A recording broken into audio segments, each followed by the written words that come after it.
Or fix something. Yeah. Ready to call the order? Okay. I don't have anything to say. All right, we will now call this meeting to order at 12:20 PM. We'll start with the roll call for the record. I'm the chair. Sorry. 34. 12:34 PM, sorry. I'm the chair, Carmen Sultan, and I'm present. When I call your name, please indicate if you are present. Vice Chair Utz, Present. Board Member Anderson, present. Board Member Herndon, Present. Board Member Johnson Davis is not present. The next agenda item on our agenda is full board governance training by Julia Burnett of the Georgia School Board Association and Dr. Robert Cabosa. Hello, good afternoon, everybody. Julie and I are excited about being with you again today and working with the team in preparation for some time together.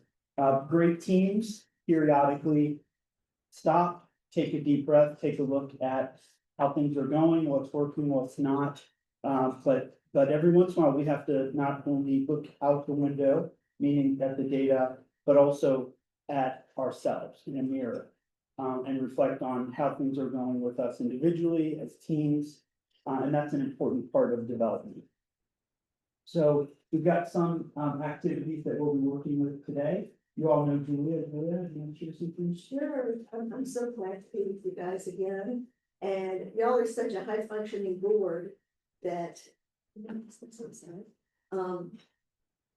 But boards don't often, as Robert said, take the time to stop and think about how well they're doing and what their challenges may be and just share information. So today, I have a couple of little activities. The first one is being passed around right now, and this is a think about it, write about it, talk about it. So there are questions on both sides that I would ask you to just while you're eating here, give you a few minutes And to write down the answers to these. What are 3 things that you are doing well as an individual school board member or superintendent? What are 3 things that you are doing well as a governance team? What 3 things are you struggling with as an individual school board member or superintendent? What are 3 things that you're struggling with as a team? And finally, who can you go to ask for help with the struggles that you need? And then thinking back when you first ran to the board or wanted to be a superintendent, what advice can you offer to your team members that you have learned that could help you and your group be a better team? So I want you to fill this out individually first, and then once you've all filled it out, you're gonna find an elbow partner and talk with them about it. And then share it out. yeah, we can see reflections.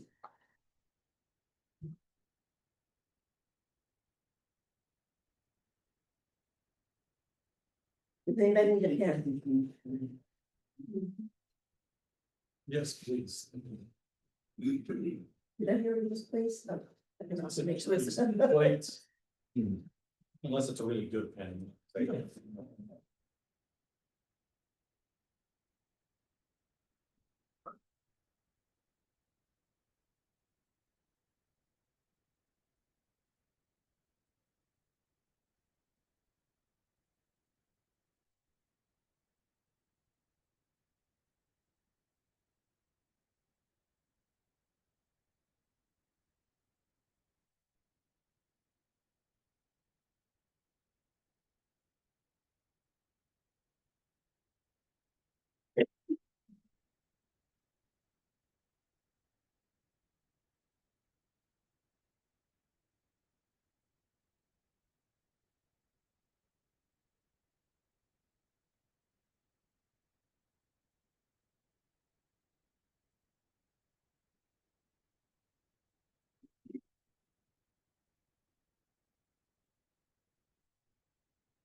It's got the system flowing, but I was gonna be under the time that we've got today, so if you can pair up with the person that's closest to you, maybe to James and Tracy and Carmen and Gina and Hans and Nia, if y'all will just sit for a minute and share some ideas and then we'll let you share out the group.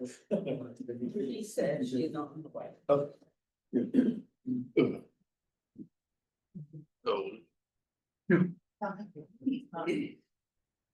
right.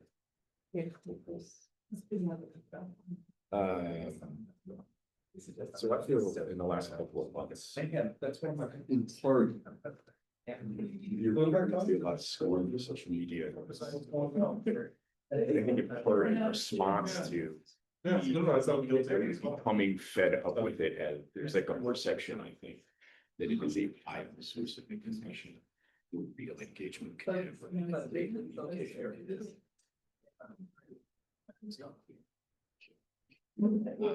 Maybe 15 years ago, but and so that means this sort of a rapid, good way to have a conversation.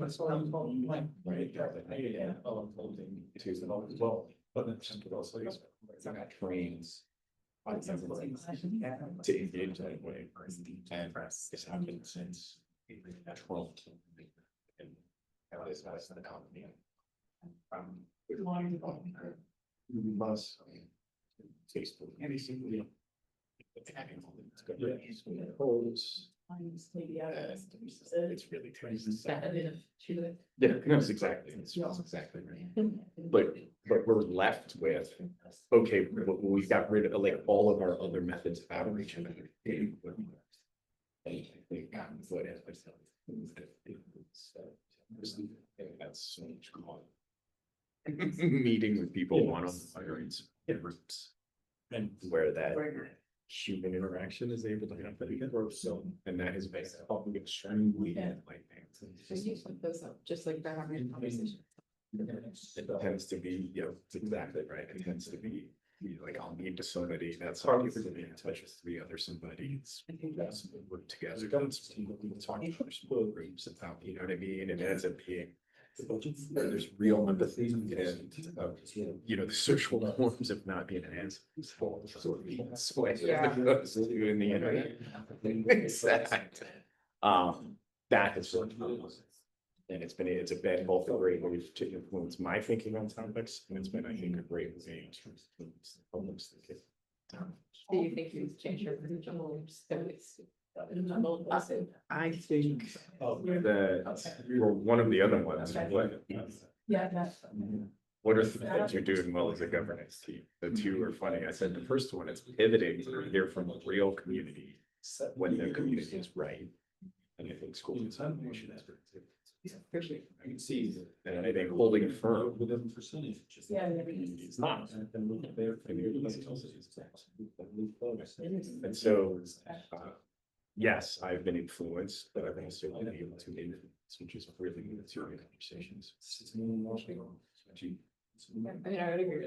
I think I've definitely been an advocate for that. That can be such a good help from that very. I mean, I don't know how that would be, but you going to be that way more. It's hard to scale. I mean, that's sort of the source. Like, yeah. Yeah. The thing is, we often have the conversation. But it really is like.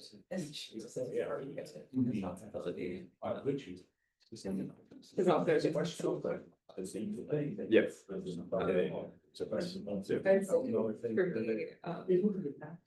Speaking of, I think, you know, you have to get your board, if you feel like an intimidating place, that I'm trying to, you know, take the lessons I've learned and like, actually get back to some things that I have.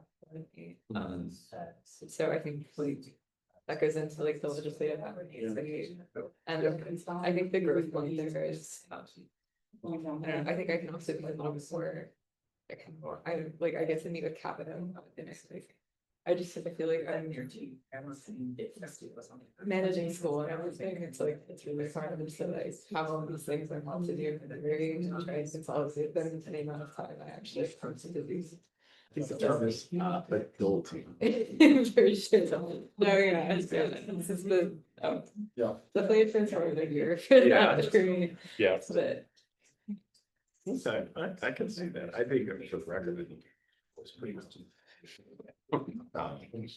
Not being afraid to speak up, and sometimes. It's not directed at you, but you like at a whole body. Let's take about 1 more minute on our elbow partners and then we'll report out a little bit of. Keep it down, advice.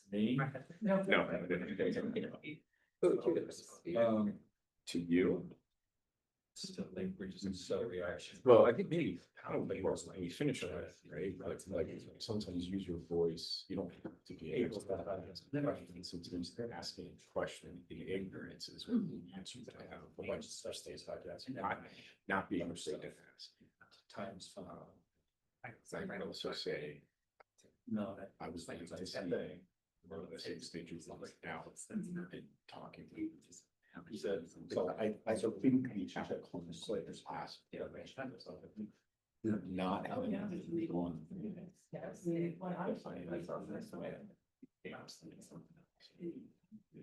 Almost every person.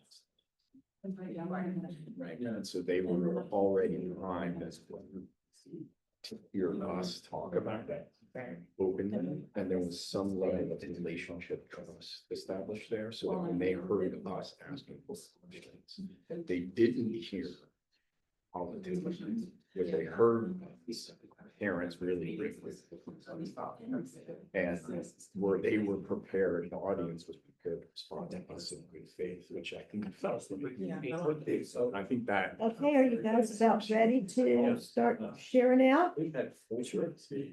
Okay, let's start with Hans and Nia. Okay. With the first. Yeah, first question. With the first 3 things you question, feel like you're doing well as an individual board member or superintendent.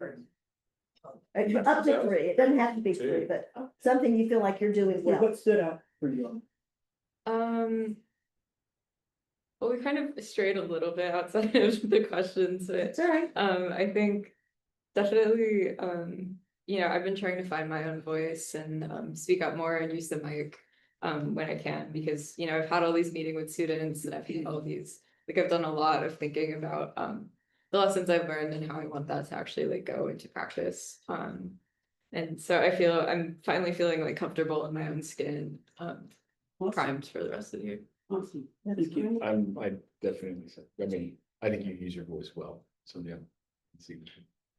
I mentioned that I've made no secret of my sort of scorn for Facebook as a communication platform, and particularly over the last 5 years as it's degenerated while the owners abdicate any responsibility to maintain decorum. But then it's all of our other methods of really communicating with the community have atrophied, because I think for the last 15 years, we've sort of depended on it as a platform.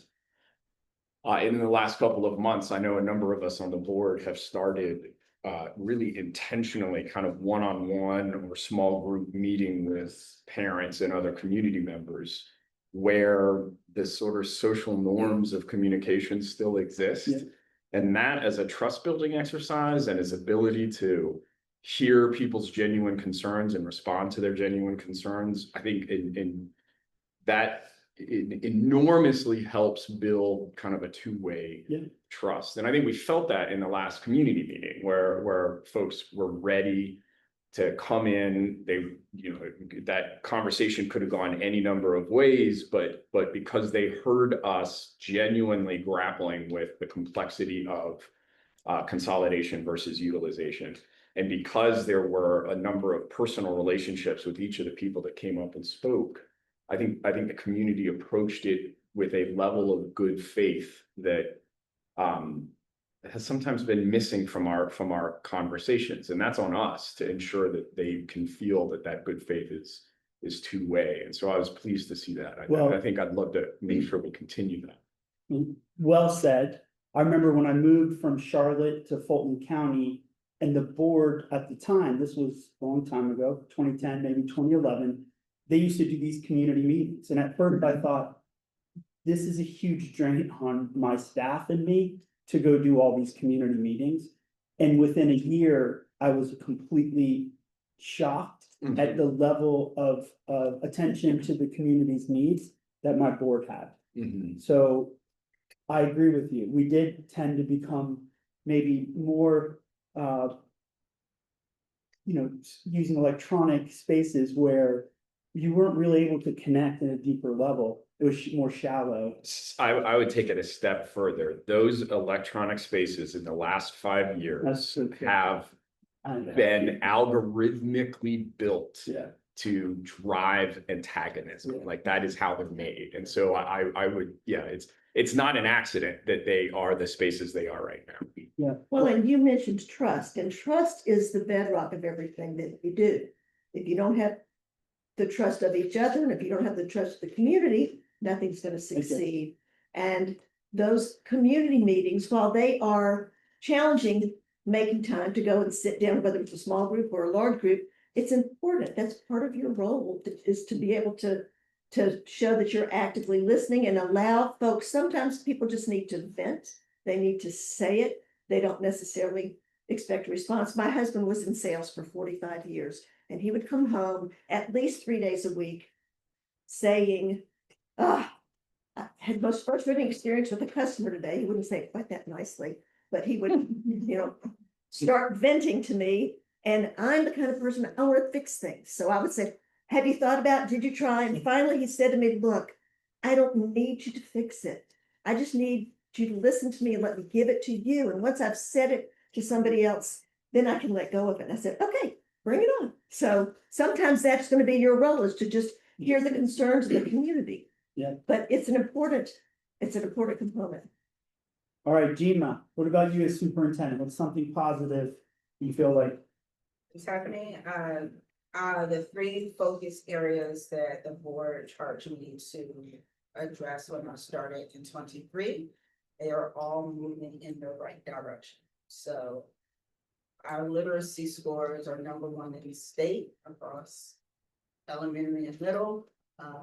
CCRPI, closing the gaps, 100 at every school. These are the things that ultimately student outcomes are going in the right direction. And it's not just for the aggregate, but it's for the students who have suffered them. Excellent. What about as a board member? I put here, especially as the board chair, being able to use resources when needed. I think I get asked questions sometimes and I prefer to come across that scenario or I don't know if I know the answer, but it's very easy to call up somebody from GSBA or send an email or ask somebody who's been in this position before and get an opinion. I think that's been a tremendous help. Not every idea or every scenario has a precedent, so for it to go back, yes, it doesn't. It's just a matter, I've never been asked that before, but being able to have multiple resources. Well, and Carmen, you mentioned something that's important, and that is, you're not gonna know the answer to everything that's thrown at you. And it's okay to say, I don't know, but I can try to find out. All right, James? you guys had some good discussion here. He did, we've jumped around with, wrote down that I've done, I'm exhausted. I've done a little bit better job than I have in terms of individual public outreach and responding to people that I know. Then email him, was like, email me individually, which is like my biggest flaw, like leave me alone, this the emails for a specific purpose or whatever, but then also like, it's good. Like someone emailed us that we had that used the word disdain, and I was trying to think of like, if I had any disdain, and I decided I did. I have quite a bit for the misinformation that's out there right now, and I kind of wrote down a list. It's been going through my head of questions. I've called Gina personally to tell her to be like, hey, I just heard. We were eliminating the IB contract at the schools next year. Is that true? Like that's like, Alex is like, yeah, that's the most outlandish thing I've ever heard in my life, you know. Someone said that they heard to good faith that we were absolutely closing 2 schools. Next summer, and then they told me that Hans told them that 2 schools because like, he did not. 4 schools. It's not- Yeah, it's like, it's been overwhelming, but I'm doing my best. Yeah. Those are just 2, but then, I mean, honestly, like. Can I 10 or 12? you use the word misinformation? Yeah. I think when we talk about electronic communication, the right term is malinformation. There's a difference between it being an error versus being something that is Malicious. intentionally fueled to be malicious, and that is the difference. And that is not the fault. I don't put this, I want to be very clear to anybody listening. This is not the fault of our community or anyone in this community. Yeah. This is the function and purpose of those platforms. No, Tracy, how about you? Yeah, I think maybe synthesizing what Hans said and James said, I feel like I sometimes am wandering. Because, and I'm looking forward to maybe when we revisit norms in January, because to the individual outreach, I've gotten mixed messages. So, as an individual, I have no qualms talking to people, and they know that. I did it when I campaigned, I did it all fall. I did it when we had community meetings. I run, I stop, hey, did you know that we're doing this with it? Well, I don't have children. I'm like, well, you might want to know. But so the individual discussions are good, but I think we've struggled at times to define them in a way that, we get to be individuals, obviously, but then when we're individuals interacting as board members, which is still, I think something that has to be learned when it's your neighbor, which is different from a constituent you may not know well, or you may know casually. But I think it's just one working in a classroom for decades. So as a teacher, as a parent, I guess I tend to be a lot more empathetic because I see so much information being thrown at parents that I can understand why they're quick to say, wait, I heard it was this, I heard it was that. I mean, I would challenge anyone to look at the number of emails in Google Classrooms and Infinite Campus platforms and Naviance platforms that any parent, I only have 1 child. And I still find it overwhelming. And so, now the extreme forms of reaction, that's different. But I think I tend to look at, well, if multiple people are saying this, then as a board member, I think, what could we do?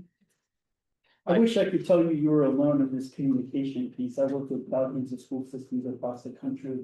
I do want to pull something up. So this discussion or the tension that might exist between an individual board member and the collective board, Right. right? That's always going to be a tension. That's what democracy is. It's a bit messy. Yep. All right. So we talked a little bit about the positives, some things that we did maybe individually. What about some things overall in general as a governance team? And James, you said something funny to me on this one, since you remember. What did you mention on this collective, something we're doing well? You said something, and I thought it was interesting. You're like, we're not really good at this. Telling our story, I think is what you're Oh. getting at, that Yeah. actually there are some really good things that we're doing, but maybe we're not great at that. We ran quickly to what we think we need to Yeah. get better at, rather than to celebrate or take a victory back. Yeah, it's some of my positives, I put in budget presentation, the budget itself is excellent. It's gotten so much better. Obviously, there's always room for growth, but like how close we are, that's fantastic. And then that was also kind of a negative, and then like we're so distracted by crises, if not. You're so busy putting out fires, you don't ever feel like you're getting beyond the fire line to. We're what the not, board we're not really playing is. our movie. Yeah. Because there are fires in the theater. Who else wants to share something on this? Mine was similar, I think, I think sometimes we, and especially in our discussions, even in routine board meetings about whatever is the topic, the conversation gets dictated by whatever I call the flavor of the minute. So it could be the questions that we're bringing forth because they are the emails that we've gotten or the questions of feedback that we've got, but it really is not the core of whatever the topic is.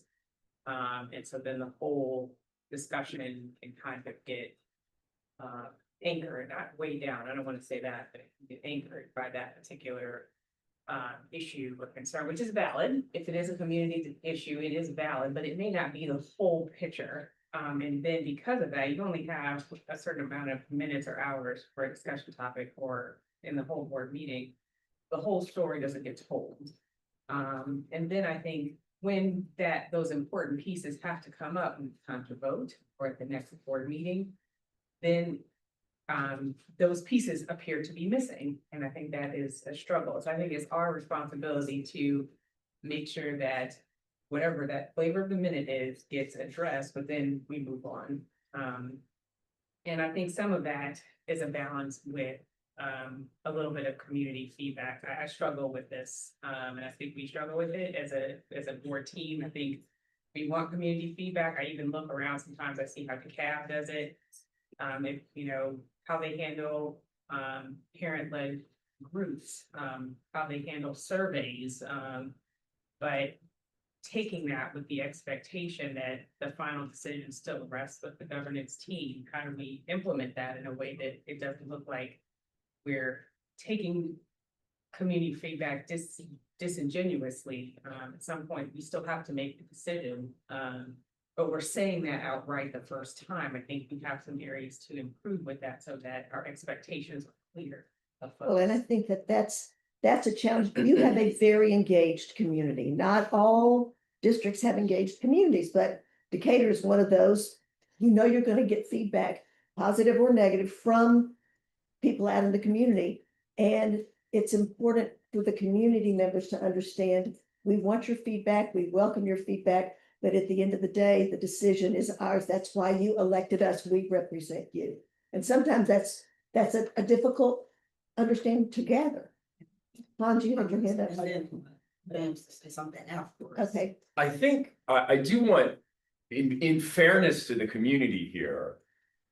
This last board term, we started by swapping out superintendent based on issues that we were seeing within the system. We have pulled out our entire literacy approach and swapped it out wholesale with something new and had to retrain basically everyone all the way through. We have enforced a level of educational standards that had never been enforced before. We rebuilt an MTSS system. We built an entire dyslexia program. We are moving forward with a new early childhood learning center, which, you know, support or not support, it is a very large economic decision that we've made. And then very recently, we've had a large community conversation about a potential closure of a school. And so, like, how would the community not be super engaged over that? Like, it just, that's an awful lot of stuff that we've done in kind of a short period of time. I think we ought to expect there to be some pushback, right? And I think that one of the things we've done pretty well is pivot, where when we've heard that feedback, like, I mean, and particularly, we're going to talk about this later today, but the utilization process, the school utilization process, I think legitimate feedback came from the community around, hey, maybe we want to rethink this a little bit. I think making those adjustments when that community feedback comes in very logically and clear is a thing we've actually done reasonably well. James. I wanted James to talk about his 9th grade civics teacher understanding of democracy. Yeah. Just talking about my 9th grader asking me, are we a representative democracy? Yeah, it's really funny. They're doing, you know, civics as part of our curriculum. She came home with like this piece about governance and that sort of stuff. And was asking really good questions in a teacher led about like. How do you balance hearing from people versus making a decision? She was just like, man, I don't think anyone knows we're a representative democracy, Dad. The world would be a better, you know, and I don't want to overplay it, but just essentially like, man, it'd be a lot better if people just embraced it, realize that. So you know, and then I emailed her and I thank you, sorry, like, thank you, you know, we all forget it from 14. Right on cue. It's good. Yes, ma'am, Janet, I'm sorry that I'm saying that. that's right. But, I'm just gonna give one quick for each one. As an individual school board member, I feel, of course, I'm, you know, on my way out, but I feel most confident right now about our positions and my positions on things and even, you know, my knowledge, like I feel like it took me 6 years to have a, you know, a solid understanding of budgets and things like that, you know, and so whereas there was a time I was like, you know, it just seemed overwhelming at the very beginning. There was so much to learn. And then, you know, I was elected in November, then it was the pandemic and, you know, it's safe to, you know, bring folks back in and things like that. I think as a governance team, you know, I think we have some really good conversations. I feel like, you know, here lately, we've really been hashing things out and I don't feel like those since I've been on the board, that has always happened on the board. And I think it's a good thing. And then as a board member, I'm struggling with the community's just distrust and just assuming that we're just up to no good. Like, you know, no one here is gonna individually benefit or profit from building an early childhood learning center. You know, like, you know, I struggle with understanding the distrust, and never assuming goodwill.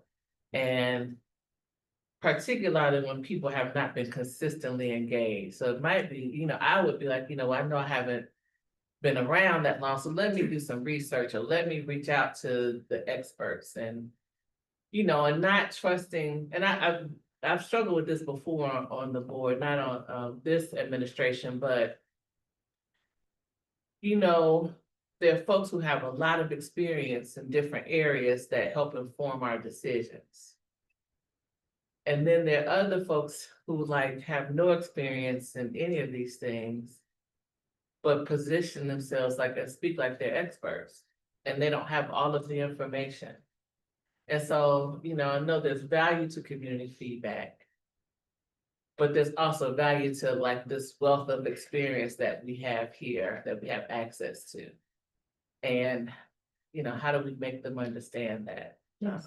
Or help them understand that? Tracy, I think, so one, I think to Carmen's point, we, I believe, can do a much better job in explaining what we're getting the feedback from. Because, yeah, there are gonna be times at which the governance team is making a decision, but then we need to be clear, we're just letting you give feedback. So we can, so they like, can make it. yeah, and so I'm uncomfortable with the idea that in all cases, you know, we're the governance team and this is democracy, right? Obviously, I love the democracy, by the way, and when people ask, I say that's one of the most fascinating things to me. Like, I love the fact that the board is an elected group, right? You have different experiences, different viewpoints, etc. But I still think, again, we can do a better job so that, you know, whether it's the public comment survey, and it turns out that it really has more to do with people wanting to feel like they know more, right? Which might be different from the calendar feedback survey, where effectively, are we saying that, you know, we want your feedback and we'll change that calendar? Or are we saying we want your feedback and then we'll consider other days? So I just think we need to be really careful about one, when we're talking to the community, and two, talking about the community and talking about feedback, that we're clearer about what we're asking for and what we're doing with it. Because I think that would solve a lot of issues. I also want to address the point of trust, because at times, yeah, I think there is a lack of trust, but at other times, I mean, what I see is people's children and people's money, and I can't imagine two things that would upset people more than wondering about those, and so I guess at times, and maybe again, it's the teacher in me, because if I've got 30 kids in the room and they're asking me questions, I'm not gonna take it personally, right? It's more like, what did I do or not do that is now leading to this? And then we can move to the arenas in which maybe some people are being unreasonable, or maybe some people have expectations. And the only thing is that folks have made it so personal, like they say very personal stuff. And I'm the only person here who doesn't have a child on board, except for our student representative. And so like we got an email the other day, like, this is my child. And I'm like, well, these folks are just as invested. Like, they have kids here too, I mean, I guess that's. Well, one of the first things that I faced as a board member was the first weekend before I was even sworn in, I realized that I had a situation that made me realize no matter what I do, somebody's not gonna be happy. I'm not gonna be able to please everybody, and that's my focus. I'm a people pleaser. I want to bring everybody together, and sometimes you just can't do that. But you like to make sure that people feel like they're heard, they're listened to, even if you don't end up agreeing with them at the end of the day. So Hans, you had a nice list of things that you mentioned that this governance team has done, of which were heavy lifts, right? Were those necessary things? Did we need to have a new K-3 reading program? Did we need to have this piece of dyslexia put in? Are you reaping the benefits of the complexity of doing all of those things, right? And so I would say the answer to that, by looking at your student data, is that those decisions were obviously good ones because they're beginning to move in the right direction. So to your point about democracy, this is where I think people get, so when you think about why it is that this country in general tends to be in like this $35 trillion in debt, the people who are going to represent in Congress are thinking about just their constituents, not the good of the whole country, right? And so that's why it gets a little messy, because I'm thinking, well, what do the people in my sphere say and think? And then I go and vote based on what I'm hearing in this sphere. There's no easy answer. Sorry, James, I was going on. Oh, you were good. I was just. If you let the grading change, the class schedule change, and the attack on DEI that happened in March, with your list of 6. I think it's too much to remember. So there's a lot of good stuff accomplished, and they're hard things. Your point, Tracy, I wrote it down. You said, I'm uncomfortable that we're the board, and then we listen to people and then make a decision.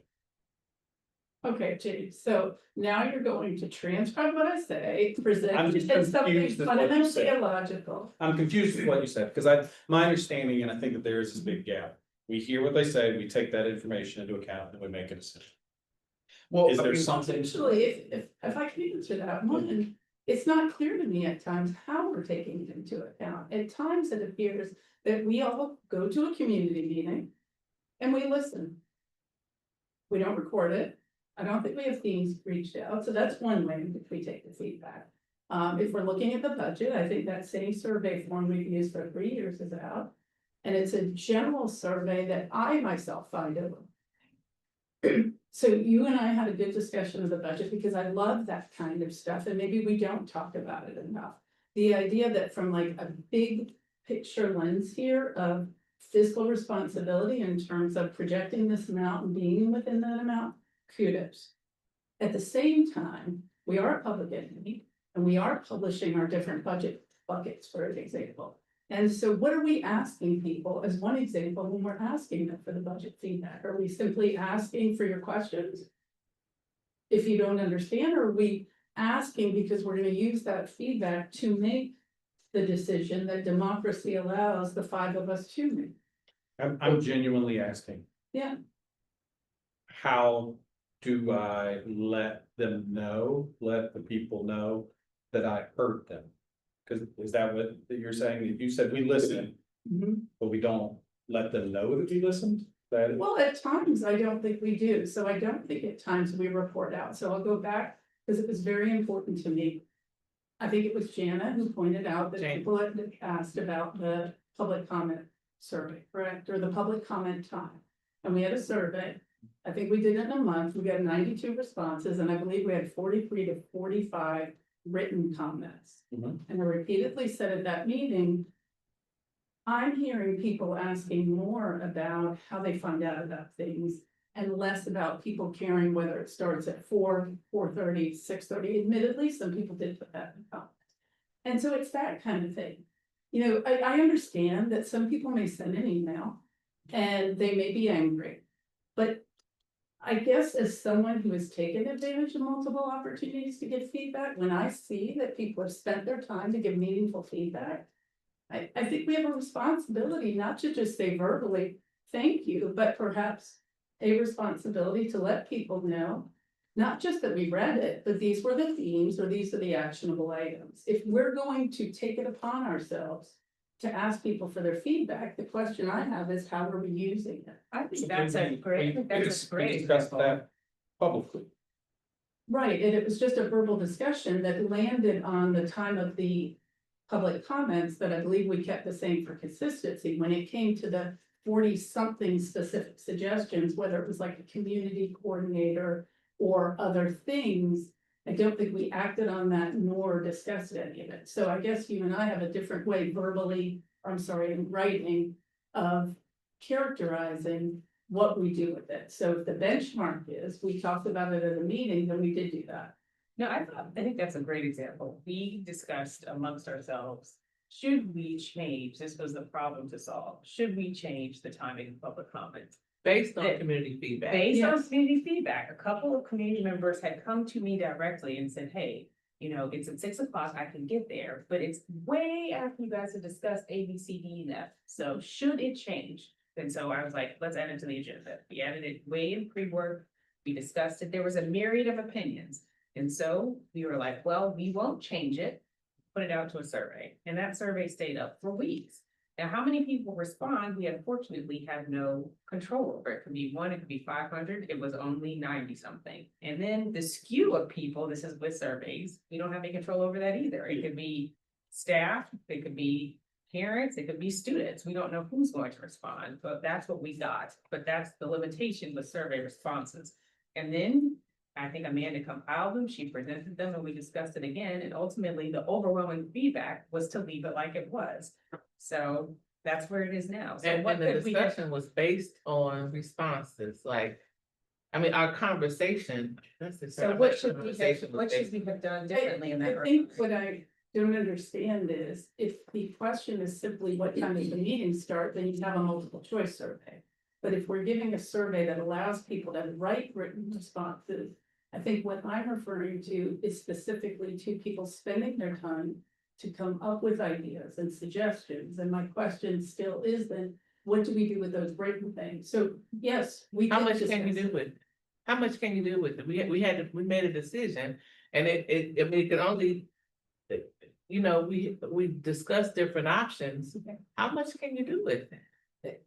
I think where I'm landing again is the idea that if we are going to give a box that allows people to discuss things, not just pick which time or pick which thing describes to you, then what do we do with the stuff in the box? And I think when you give that type of, you're looking for a level of analysis where you extract all of the qualitative data and then you code it for themes. And that is what was done. I mean, and when you're talking about receiving qualitative data, that's what you do to analyze it. And that is what was done. In addition to the quantitative side. So it's a mixed methodology that you're approaching survey data and its analysis. I don't want it to be argumentative. I genuinely want to know what we should, if this problem comes up again or something similar themes, we put surveys out to Decatur a lot. I feel like I'm even not even the biggest fan of surveys, but we put them out there a lot. I mean, there's like the calendar survey is circulating, so what could we do differently? Like James said, to make people realize that we can't implement everything, we can't implement every comment to let people know that. I mean, so to Tracy's point, then maybe there is a way to read, like, so the calendar thing is a great example, right? If there is anything that I have learned serving on this board, setting up an academic calendar is, you know, 4-dimensional chess, right? Like it's a really complicated, it's a very, very complicated process.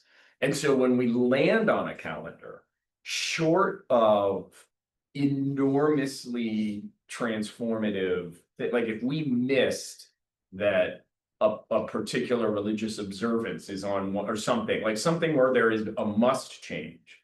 The reality is when the calendar is finally landed on, it's very, very difficult to change at that point. And so should we even ask a survey at that point, right? Because I think what I'm hearing Tracy say, and correct me if I'm wrong, but you're saying like, if we're asking for input, but then we don't act like we ever act on that input, it's sort of sending a bad message to the community about soliciting that input. But and so there are times where I think with the consolidation and utilization process where overwhelmingly we heard the feedback from the community and we are deciding to shift based on that feedback. That is structurally different. I mean, I think it's very easy to convey to the community, we've clearly heard you, we're going to change course. Whereas with something like the academic calendar, right, like we're just, You got parameters. it's just not gonna change really.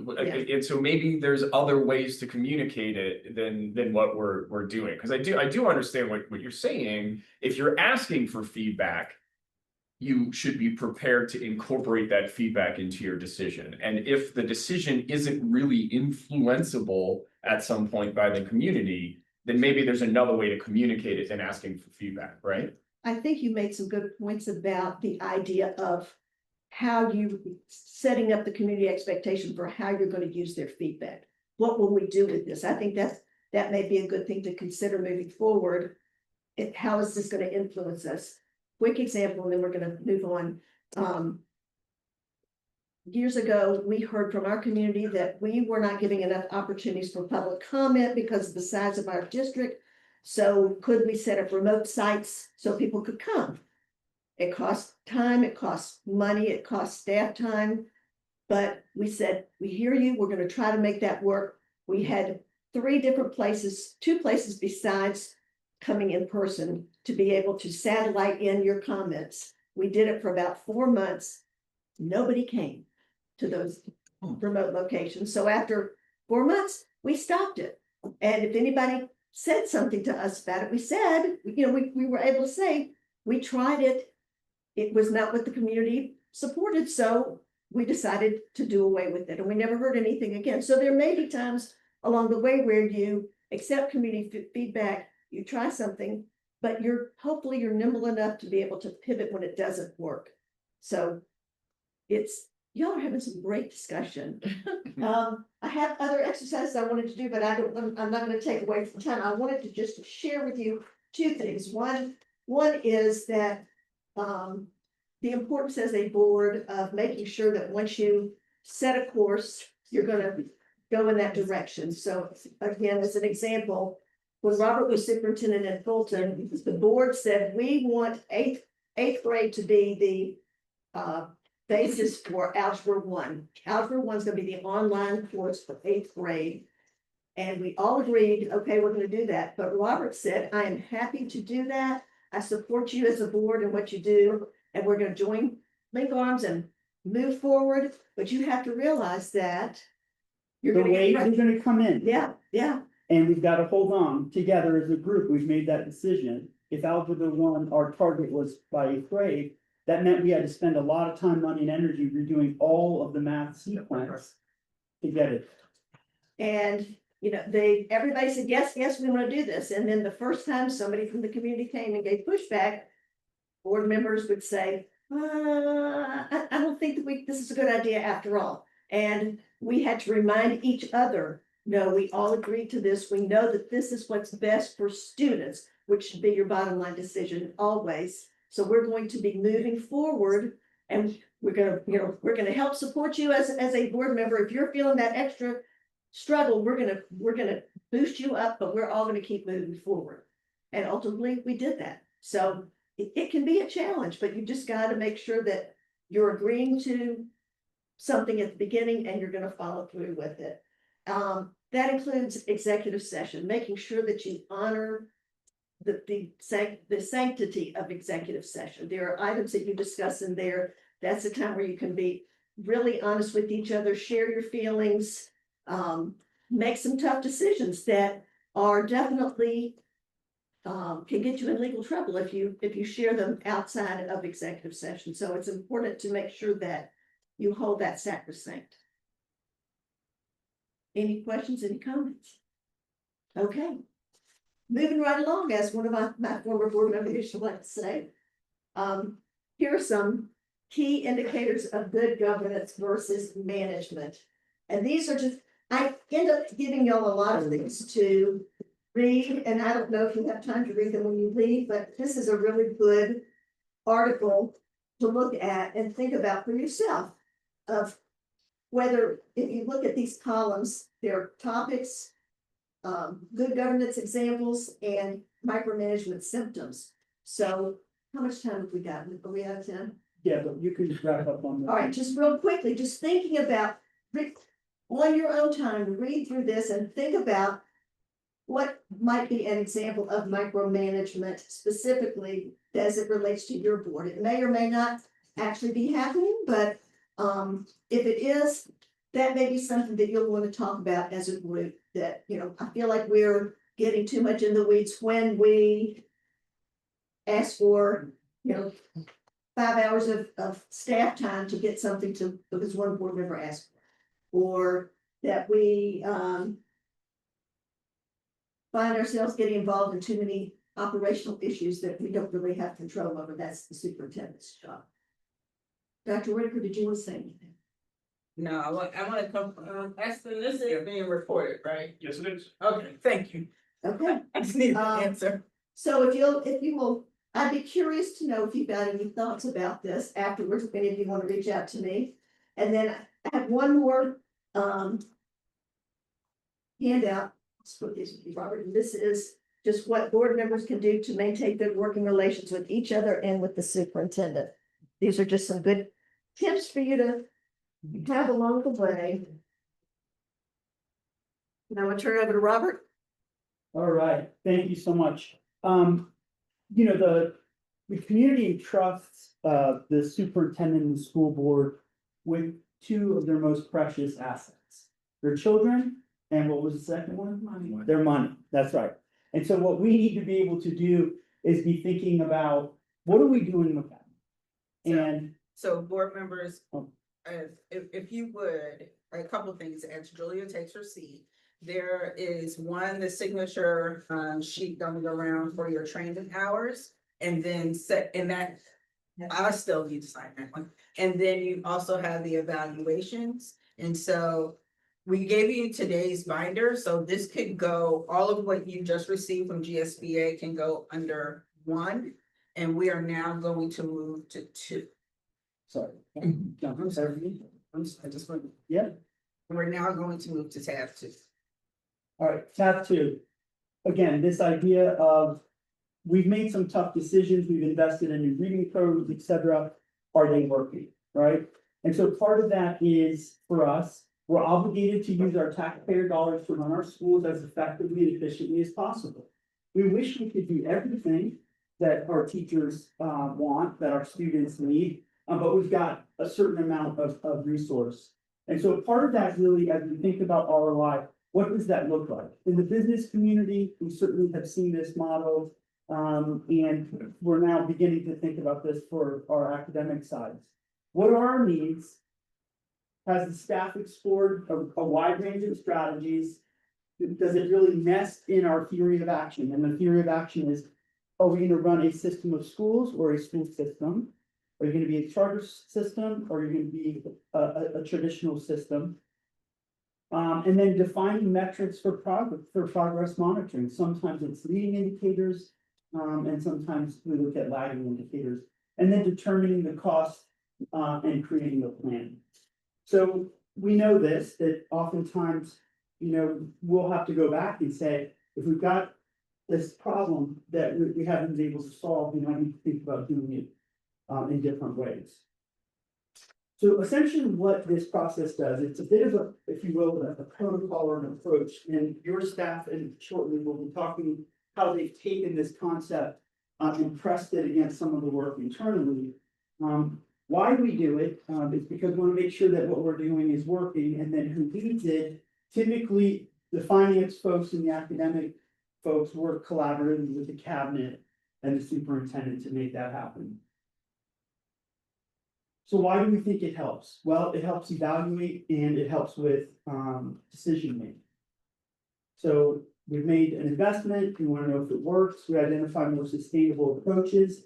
Maybe we can look at some other districts and how they're handling it, and then how do we wind up communicating that? So to demonstrate effective resource use to the board and the public, we need to make sure that we share our decisions, that we talk about our budgets, and that we look at the academic results. Part of this is a continuous improvement model. GMA's had great experiences in 2 large urban systems, which for many years had been able to have access to a lot of rich data. And sometimes running a system that's a little bit smaller can be very complicated because there is not an army of central office folks that can build all these dashboards, et cetera. And so we have to make sure that we use the tools that we have, but do so in a very coordinated way. I'm going to pause there for just a moment. I'd like for you to read sort of like the 5 big steps, if you will, on how staff members, the kinds of questions they pose while they're building this up.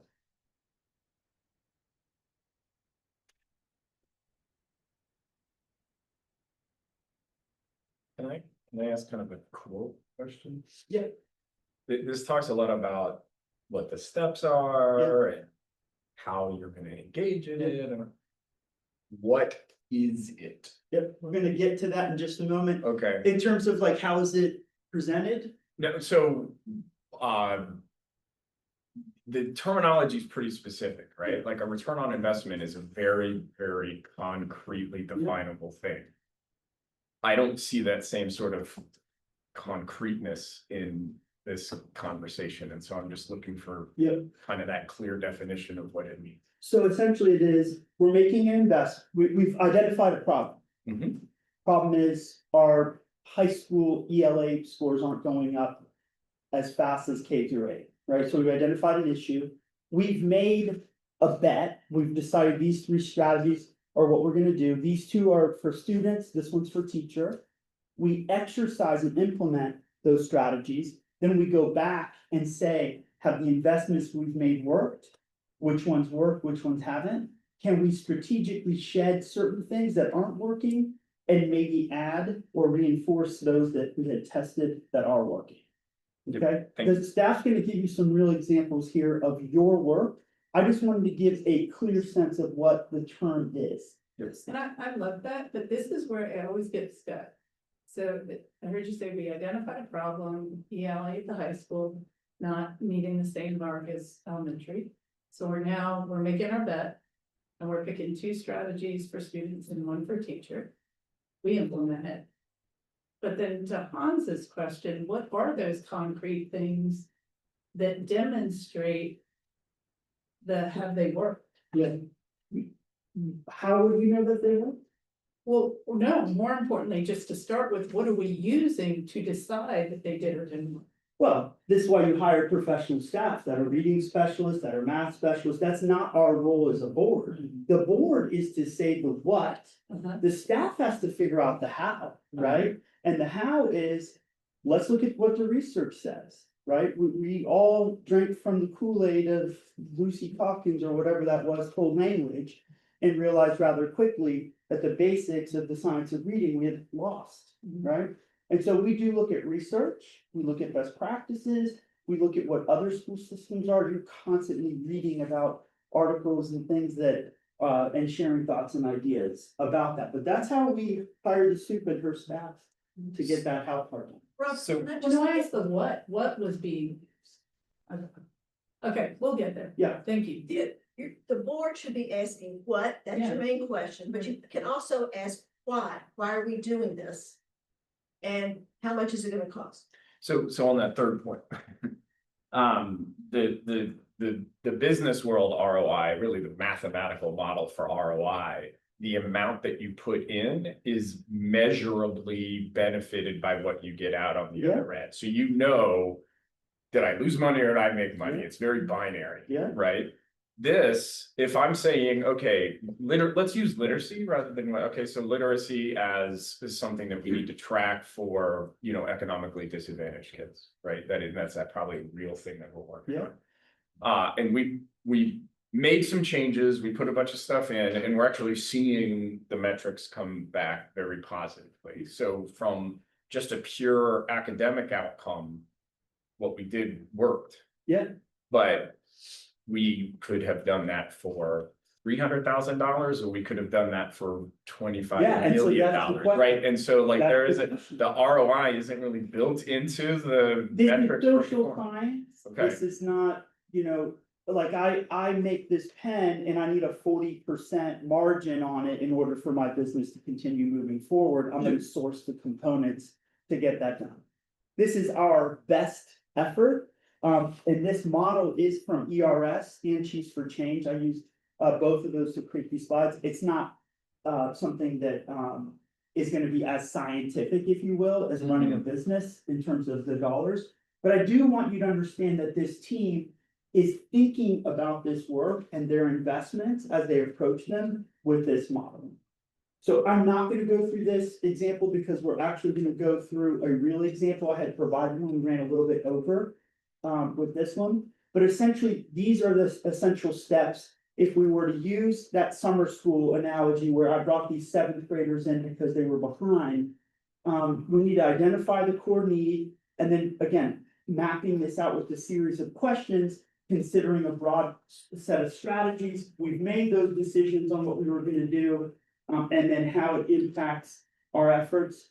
These are the best practices and then the total cost of ownership. So when we go to the CFO and say we want to put in this software, we have to think about the total, both direct and indirect costs. Just because you do a summer school program, you can't just think of the teacher stipend. There's electricity that needs to be purchased, maybe transporting students, and then how we plan on spending. And some of the things to think about here are your startup costs, professional development, any one-time purchases. The sustained cost, this is often overlooked in terms of new teachers coming in. Let's say you've trained everybody K3.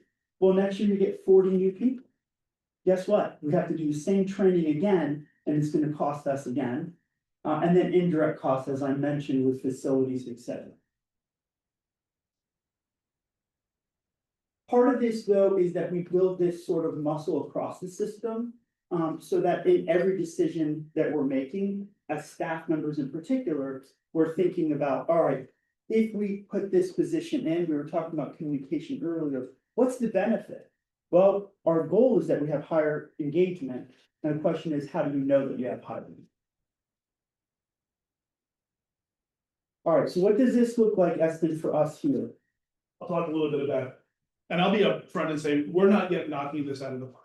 But one of the things that Dr. Whitaker has charged staff that we use to take seriously and develop our skills around measuring return on investment, not only for tools, which is kind of what I'm very comfortable with, but also with the in-person programs that we run. You know, Dr. Avosa just mentioned, for example, some school. And Ms. Bergman couldn't be here today, but her team and my team have been working together, and I just want to give you an update on how we're looking at the problems and successes we've had so far, and some things that we hope to do in the future. And just as I heard some of your questions too, and I'll try to address some as we go along. So first of all, good afternoon, everyone. Dr. Sultan, esteemed members of the board, student representative, Dr. Whitaker. And thank you, Dr. Avosa, for the big picture around ROI and board stewardship of our district resources. For the back half of this agenda item, I'm going to share with you some of the ways we're beginning to develop our fluency around using an ROI lens for resource allocation. It has thus far been primarily a collaboration between the teaching and learning team and the technology team. Because as I'll speak about it in a few moments, we've been using an interoperable data system to ingest a lot of data to run it through the Kazoo and see what comes out on the other end. Most of what I'll speak about is directly tied to organizational effectiveness and excellence, because we're talking dollars, time, and using finite resources. But we're using finite resources to move kids. So as you all know, we're all here for student success in all areas.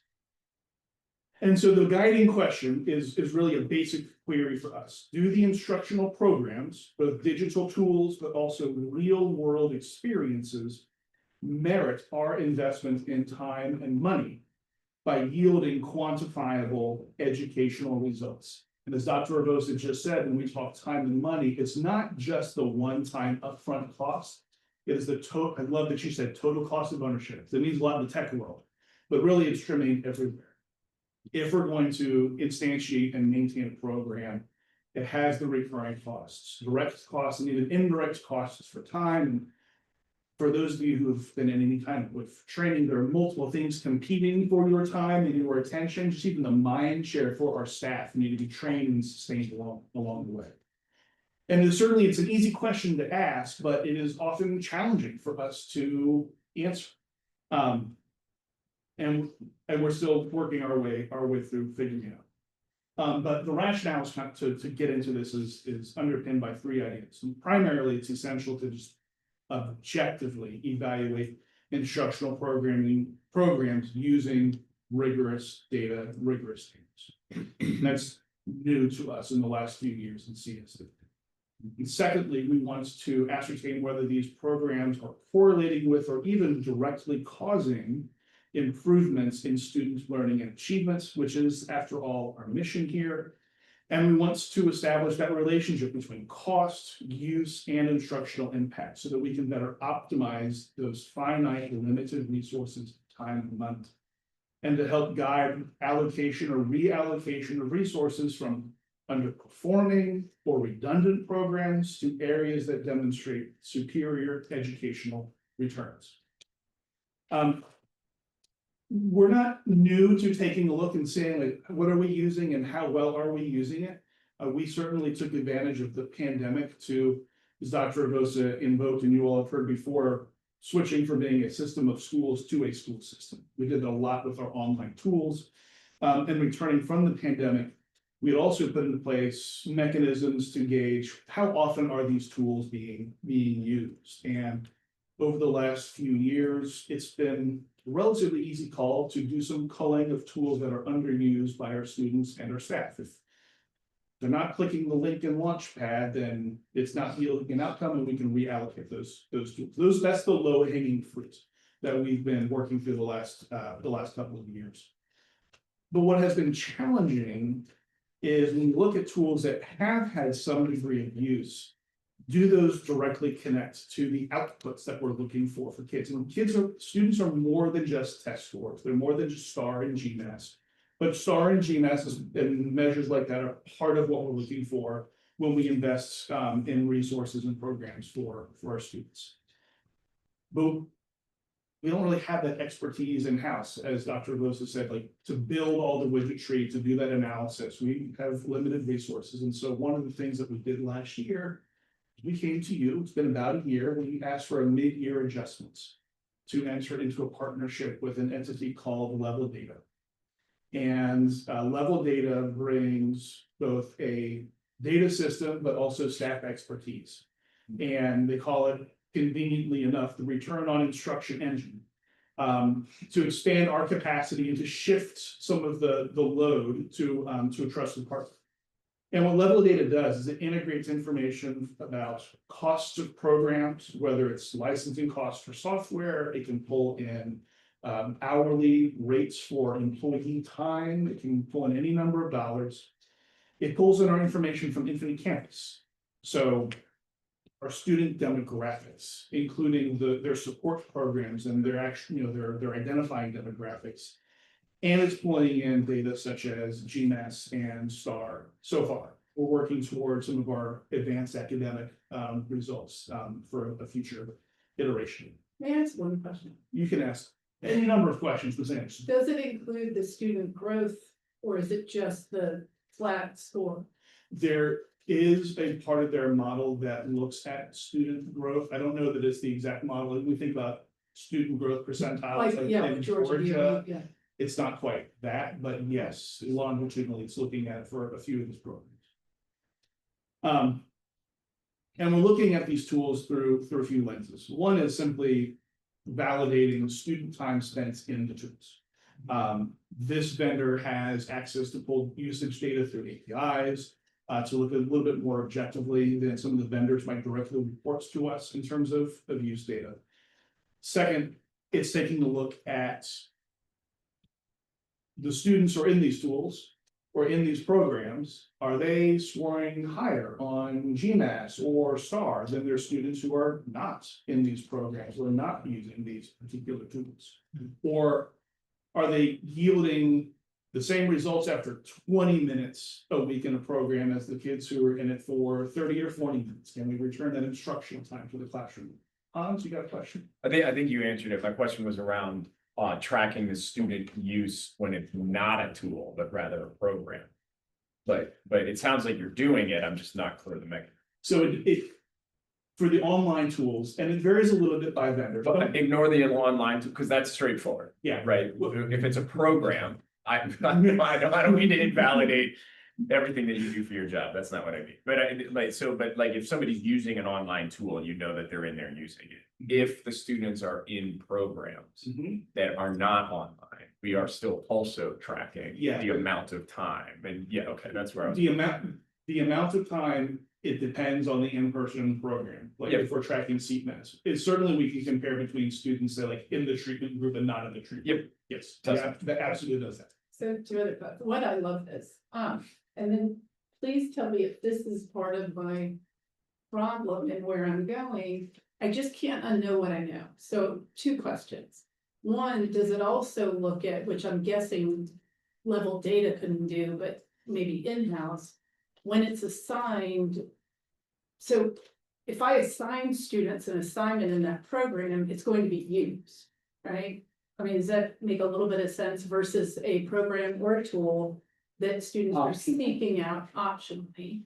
So that's one thing. And then because I think where I'm going with that one, but I guess you're seeing the data for here is that I can assign it, you open it up and you're playing video games over here. I'm not even saying in class per se, but, and then the second thing, which I'm pretty certain I know the answer to, but I'd love to see, is that tutoring component. So I think a few people have emailed about this, and I know the school does, the high school does great things. I don't know about the elementary and middle school things, right? Whether it's school-based tutoring, win time, or private tutoring. Is any of that in there? Right now, it's pretty much the hard data you can get. I see the word tutoring on page 5, Okay. on page 4. Let me get there in a couple of minutes. Sure. And your first question about whether a tool is prescribed versus kind of optional, that's a parameter that we share with our partner. Okay. And one of the things they look at, particularly for prescribed tools, often when instructionally, if we prescribe a particular tool, we'll also prescribe a minimum number of minutes a week. Yeah. Right, like what's the treatment duration? I'm sorry to sound clinical about it, but and I'll speak to an example of how we've benefited from some feedback on that in just a few moments. So we're looking at time and tools, we're looking at whether we see at least a correlation. Students and instruction are super complicated, and we don't have the clinical environment to do a controlled A/B trial, right? There are any number of other things that are influencing kids, but we can at least start with, of the students who are using a particular tool or in a particular program, are we seeing a difference in outcomes for those students who are not using a tool or not using it as long or not in that particular program? And one of the things I want to spotlight about this partnership is I mentioned, is bringing in additional information from Infinite Campus. And so if we have the ability to zoom in now to see, are our students who are being supported by an IEP or a 504 plan as participatory in a program, particularly an online tool, as students who are not part of that program? Or we can look at other programs are in, we can look at demographics to see if we have an equity of access or an equity of participation gap.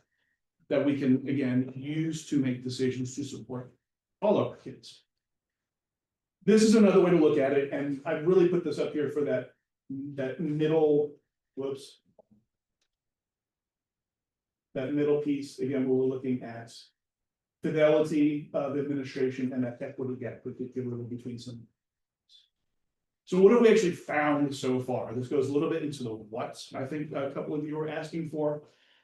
We brought this to you initially as a mid-year adjustment last year. Took us a while to get integrations up and to begin coming up with essentially a tiered list of what are some of our more expensive programs, online or in person, and how do we just want to start and getting used to the back and forth and flow. But some things that emerged early, and that were reflected even in the budget setting for this fiscal year.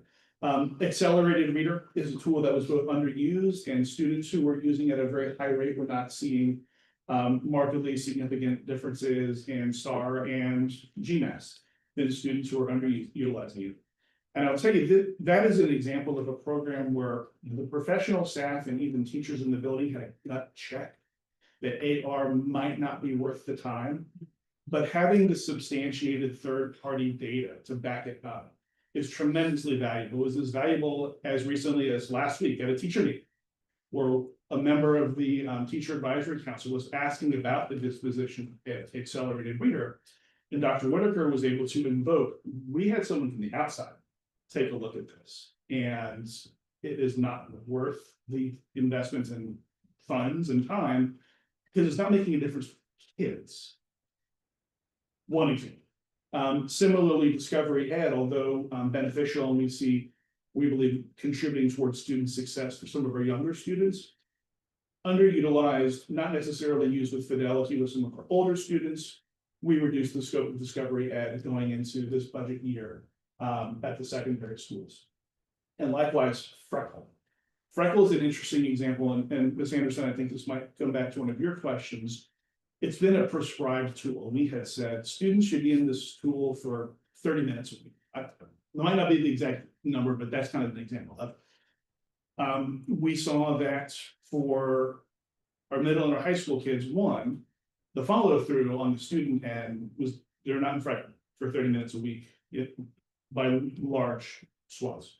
But of the students who were in it, or in it for more, they were not deriving higher scores or grades in the math and ELA pathways it was meant to support. No more, wasn't worth the time. We also got an inkling that students who might have been in that tool for 20 minutes were being as successful as students who were in it for that full 30 or 35-minute treatment. So we were able to go back to instructional coaches and say, you know what, looks like you can cut that back. And 15 minutes over time is returning, it's a smidgen of time, but it is returning time to the classroom for all the other things that we're trying to do with our kids. So how do you distinguish, so something like Freckle, where you're saying the test group that used it a fair bit did not have higher performance than the control that didn't use it? How do you delineate whether the test group that used it did better than they would have had they not used it? Right, like, so there's two metrics, the longitudinal performance of the student and the absolute performance of the student versus a control. Are you looking at both, or in this case, was it really only that? I believe level data is looking at it from both directions, but let me take your question back to them, because we have a cadence with them and we can circle back and get you more. And then the second question is, so totally get you dropping the stuff that had really no significant impact on students. But the stuff that has a good Discovery Ed, I think you used it as an example, has a good impact. It's just not used enough. How do you make the decision that we're going to reduce it versus we're going to double down and push it, right? Like, how do you?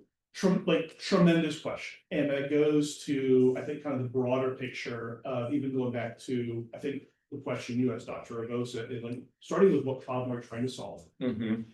And this was a relatively new tool going out to secondary. And so from a change in management perspective and a readiness perspective, it was a swing and a miss. Because we did not see the use with fidelity that had been planned for at that grade level. And so, and we were not in a position instructionally to go back and say, we're gonna double down on it to try to increase adoption at this point. We didn't want it to sit there being stagnant also. So it was a judgment call about, what's the best way to use, limited kind of bandwidth for taking on new things. And so it might be something that teaching and learning returns to in the future. Yep. Particularly as some of those younger kids matriculate up. Something, this is more of a comment than a question, but like adding on to that, I feel like, I did see that switch from, like going from elementary to middle school, that we stopped using tools like that as much. But I still see, even if we're focusing on like higher skills like essay writing and critical analysis, a lot of students still lack like vocabulary skills because they're not doing like weekly vocabulary and lack like spelling skills. And we've like seen this decline in those skills. Like I was even reading this article about like, I think it was UCLA or something where they're starting to introduce like remedial classes with like 8th grade math and 8th grade like elementary literacy. So I do want to dive a little deeper into how that, like if we're using where those tools can come in 6-12 and like enforce those skills. Great question.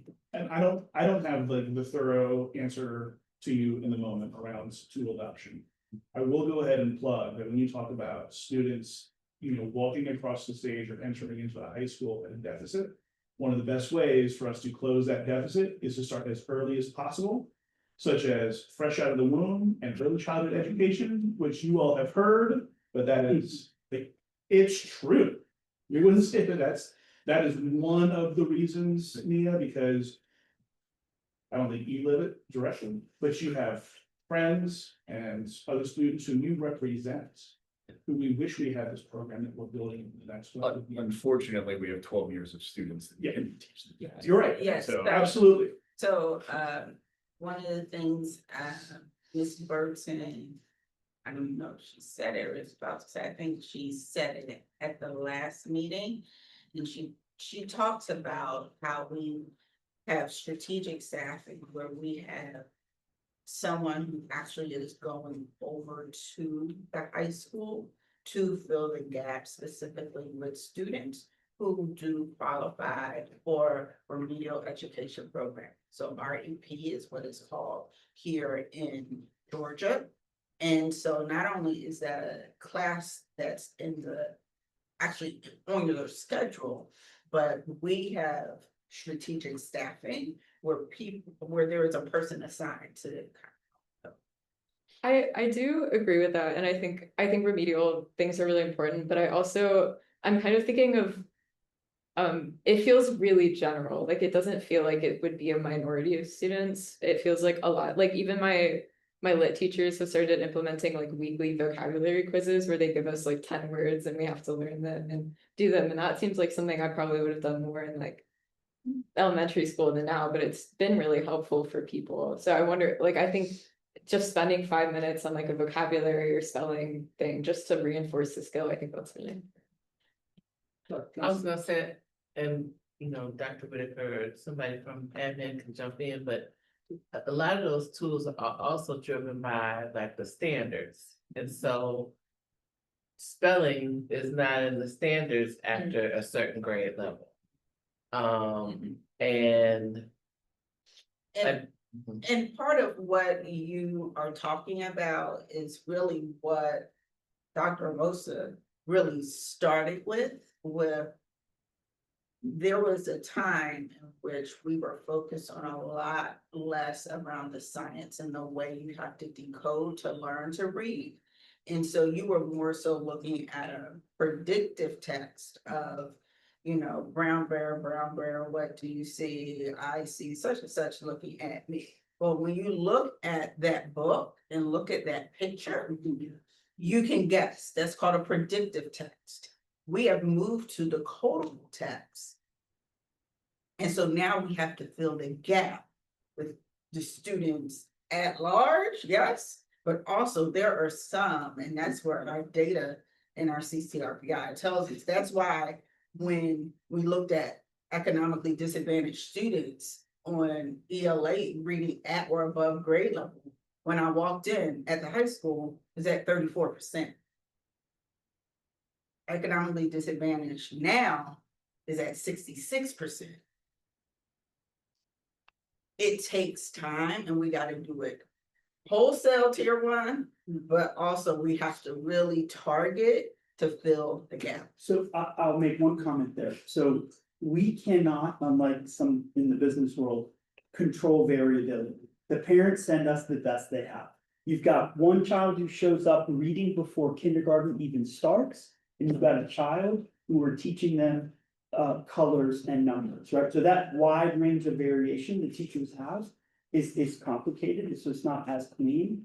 And then also, that's one of the reasons why we layer interventions. Yes. Because we are not 100% sure, unlike a medical doctor who might be able to isolate certain pieces, it's difficult for us to isolate them.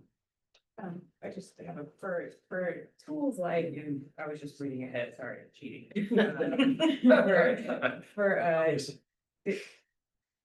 For things like accelerated reader or discovery ed, how are you, I don't know if I was quite clear, but how you're determining that they're underused? Is it that the teachers don't feel like it's worth it, so then they're not pushing the kids into that particular tool? Or is it that the kids are not, you don't have, especially something like AR, enough kids that are able to qualify for that particular tool? So, or is it both? In some cases, the vendor will say like, here's a recommended way to, like, a recommended minimum number. Yeah, of almost minutes, all of for them. example. Like iReady will say you need to do 45 minutes twice a week. If you do anything more than that, you're wasting your time. If you do anything less than that, it's not gonna be as effective. And we take that, And I would say AR really goes against the science of reading. Yeah. In their methodology, it Okay. is around leveled reading, which is similar to your Fontes and Pinnell levels, not necessarily around the decodable text and where you are in the progression. The other Is it thing- take step out? These other things seemed a little bit more straightforward, like on the next slide, that many. yeah, and we take those recommended minutes with a grain of salt to see kind of what our students actually in. When we look at our data, we see generally big spikes of usage, like this is popular with students and staff and well supported, and teachers are well trained and so on. Or we see very minimal, they tend to jump out to those who are looking at that usage stats. Is that interesting? Again, this is in the context of the budget, but it started with, I think, a collaboration between tech and teaching and learning. So I'm inferring that ultimately the school district would know exactly how many minutes or hours each school day a student is on a screen, whether it's accessing Discovery Ed or Google Classroom or Infinite Campus or accelerated reader. We log everything at we log most things at a very granular level. There is compiling that to like answer like how many minutes, like by grade level might be harder than by kid for it. Like, and that has more to do among other, mainly with content filters, which is evaluating all traffic in and out. Which was another question. No, I'm realizing we're going over time. I can wait for you. There were two in-person programs that we ran through the machinery too. One was our extended day tutoring, which is one of the tutoring programs that might have been on your mind. Extended day tutoring has existed for many years. I believe at some point after I began, it became a bit more centralized and kind of run through the Wilson Center. When we looked at students who were participating in the extended day tutoring program for that model though, they were getting the same scores, the same grades as students who were not participating. And so the reiteration that the teaching and learning team conceived was to take a portion of those funds and reallocate them to the schools to let schools and staff who know these students and more directly know some of these students' needs better redesign it at that level. But isn't that pretty clearly an example where the kids that would not have had the tutoring would have done worse without the tutoring? Having the tutoring and doing as well as the kids that didn't have the tutoring sounds like a successful program in that case, not a loss. I don't know, I don't have the fluency on Okay. EDT, sorry. And then the National Summer School Institute was a program to try to bridge or accelerate algebra achievement for some of our students. And we didn't see discernible gains around algebra for those students either, so we've cut it as an employer this coming summer. We're in the midst of doing a couple of big other lifts right now, but two kind of high dollar products that are under review now. One, we're continuing to examine Freckle. And we've fairly well made the determination that we're gonna eliminate Freckle as an ELA and math pathway tool at the middle and the high school. To the tune of about $82,000. And formative actually was not part of the level data piece, but just zooming back and what we have already done, like we just check on whether we're deriving what we need to from these tools. Formative is highly uninteroperable, and it's being supplanted by DNA. So when we think about what is effective to have in our toolkit as a district, we don't need two massive formative assessment tools. We don't want to have teachers who are like straddling multiple curriculum teams. One team uses this, one team uses that. DNA pulls into EduClimber. I just saw it integrated this morning. It blew my mind. And so we're ditching the one that we have matured beyond because it no longer fulfills our needs. One thing to note is I've put up here some examples of dollars that have been saved. The cost of the level data partnership itself, so takeaway, is $37,000 a year. We've worked with them now for 2 years. We're taking a look at what return on investment for the partnership itself looks like to us. This might not, as we go into future budget cycles, this might not be an every year type of deal, for example. And it comes, as we go into this year's budget season, particularly for online tools, which are predominantly paid for the budget that I shepherd. Everyone's coming with answers to how do we measure outputs at the end to help us prepare for what a future evaluation for these tools look like for that or why not. Did you all, by any chance, look at Read 180? Read 180 is still in our environment, I believe, as a tier 2 or tier 3 intervention. Yes. And so it has not popped up yet. We've got a very long list, and I'm sure it is on there some. I think it had been more broadly used, perhaps even as a tier 1 tool at the middle school some number of years ago, but it's been supplanted by other resources. So it's somewhere in our environment. I don't know where it is on that list. And coming up for the balance of this year, these are 3 additional online tools. BrainPop is, my daughter loves BrainPop, but whether BrainPop is helping her better understand particular content areas, we want to take a close look at that. Cognity. Ms. Botcher, you spend any time with Cognity in your IB classes? Yeah, whenever it's the time. We have got the time? Okay. IB, Cognity is essentially the IB program set across multiple content areas.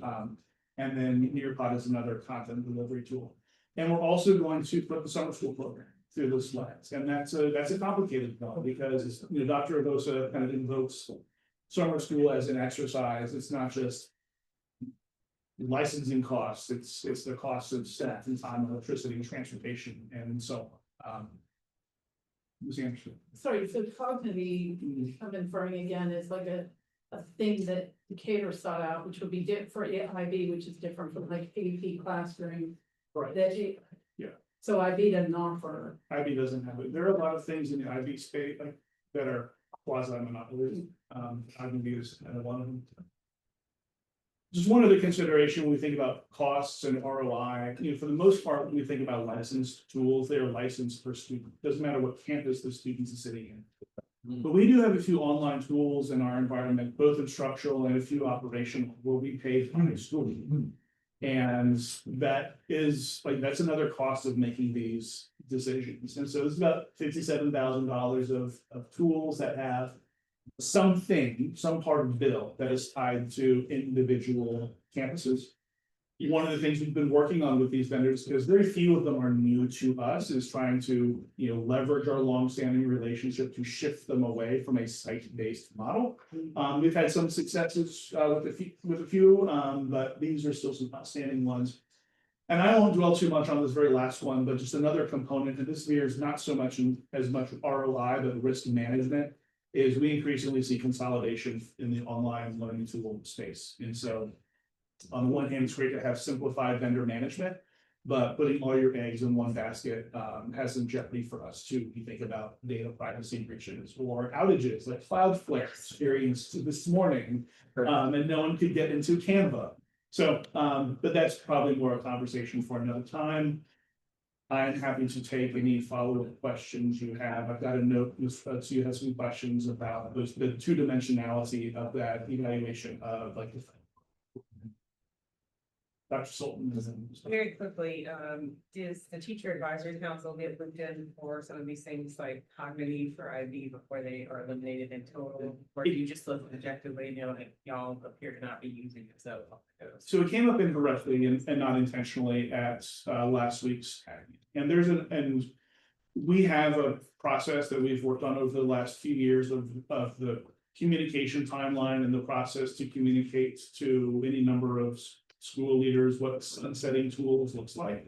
There's probably an opportunity to make sure tech might be on there. If it is not, I think that probably makes some sense. So we can work. We usually make those decisions by January 1st. Ms. Botcher, did you hand up in the notes? That kind of answered one of my questions. I also appreciated you saying that, like we won't completely refresh every year because I know like it can be whiplash on students and teachers to be changing. My other question was, kind of, you mentioned like redundancy, and I guess that kind of ties into, you know, if we're covering all the ground and if, we have a tool for the like gap we see. And so like, you know, if we're cutting, I remember doing accelerated reader, and I remember, you know, that's what kept me accountable and like making sure I was reading books and understanding them. But obviously if it doesn't work, it doesn't work. But I was wondering if there's any kind of breakdown, of like which tools address which skills and like where those redundancies are. Yeah, and that has increased as we go to acquire new tools and we're taking a look at the life cycle of tools we have. Mapping those back to standards and content area has been, we've been doing that for a couple of years now. Easier to do when we're looking at a new adoption, but work in progress, certainly. So just quick set of comments. First of all, this is basically a data-based way of doing zero-based budgeting. I mean, that this is what you're doing. So you're doing data to identify what to cull because it's not working.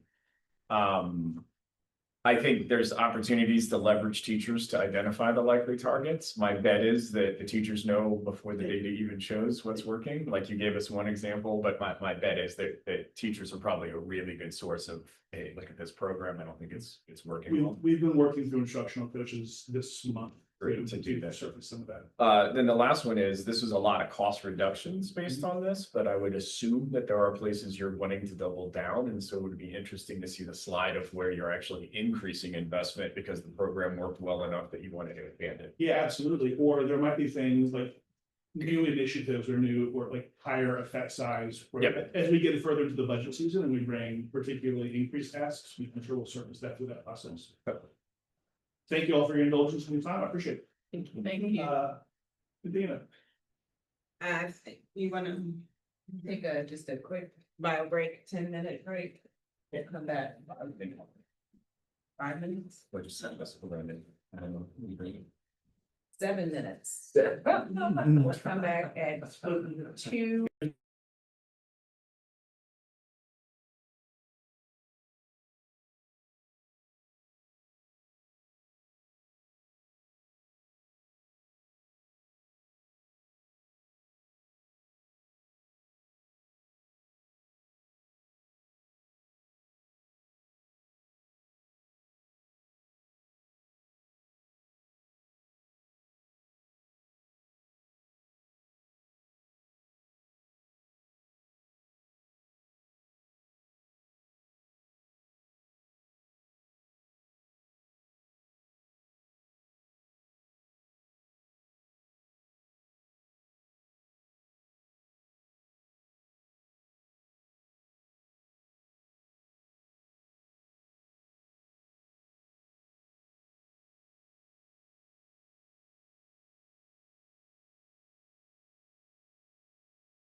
Human Resources. Good afternoon, Board Chair Dr. Sultan, Vice Chair Us, other members of the board, our student representatives, and our superintendent, Dr. G. Malone. Today, I am presenting the FY 26 first, salary first look, which marks the third year of our compensation reform within the 5-year strategic plan. This presentation tells the story of where we began in year one of the all-in Decatur strategic plan and how far we have moved the district in such a short time. Our proposed priorities as we continue our journey toward the top quartile in compensation in the metro area.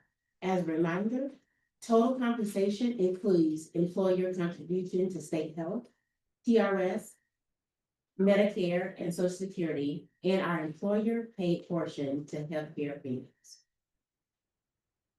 This work directly aligns with our strategic accelerators, cultivating and retaining high-quality professionals, which include compensation, career development, and full aligned hire to retire experience. All right, this is a visual journey of our rising yellow line. In year one, we started our teachers, it showed that our teachers ranked 8 out of 9 in the metro area districts in salary only for entry level. Our minimum salary was at $50,947, significantly behind when compared to other districts. But we set a bold goal to be in the top quartile in total compensation by FY 2020. In year one, our total compensation, we were placed in the lower third quartile in the metro area. These rankings clearly established the urgency for a comprehensive reform and this served as a baseline for our long-term strategy. In year two, we made a significant move. Our entry-level salary rose to $57,700, shifting CSD from 8 to 7, a very slow rise of the yellow bar. But we were moving toward being more competitive. In year two for total compensation, it shows our investments toward being in the top 3 among metro area districts and across most degree levels, demonstrating a strong return on investment and momentum toward our goal for FY 28. Also included in your packet, we do have the rankings from all year year 1, year 2, and year 3. And then also the rankings of our district administrators, which includes our deputy superintendent, our assistant superintendents, executive cabinet, as well as principals and assistant principals, which we all sit at the bottom of the rankings.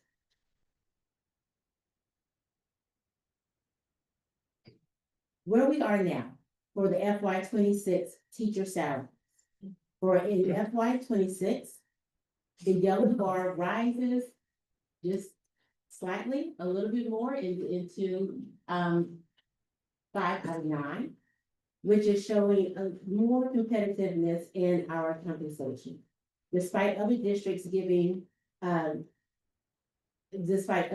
not giving salary increases, maybe only steps. Our new entry level is $60,008, placing the district at 5 out of 9. This is our strongest position in 3 years. Yes. Can I just ask one, because I saw this in our packet, I understand in the minimum column, but in the maximum column, we're lower than Marietta, so how are we ranked higher here? This is for entry level. So this is showing just the Just range. entry level. But when we're talking about the ranking, we're always talking about the entry level salary. Thank you. For total compensation, most notable, the yellow bar is at the top of the rankings. CSD is now ranked number 1 in the metro area districts for entry level teacher total compensation for both bachelor's and master's degrees. This is a significant accomplishment, and thank you to the board. This confirms our compensation strategy is working, it is targeted, and is producing measurable results. So I wanted to show where we are here in the metro area districts, comparatively of other districts who gave salary increases and the ones who did not. I just wanted to highlight that CSD, we were the highest, we gave the highest increase in among area districts.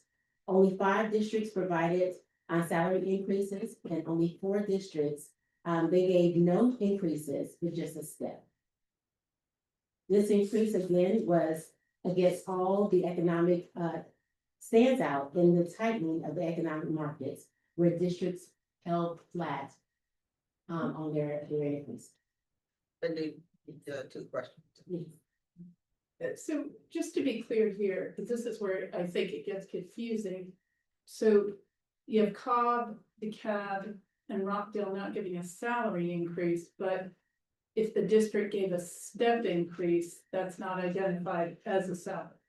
That is a longevity step. So basically, you're not holding someone to the same step if they increase in years of service.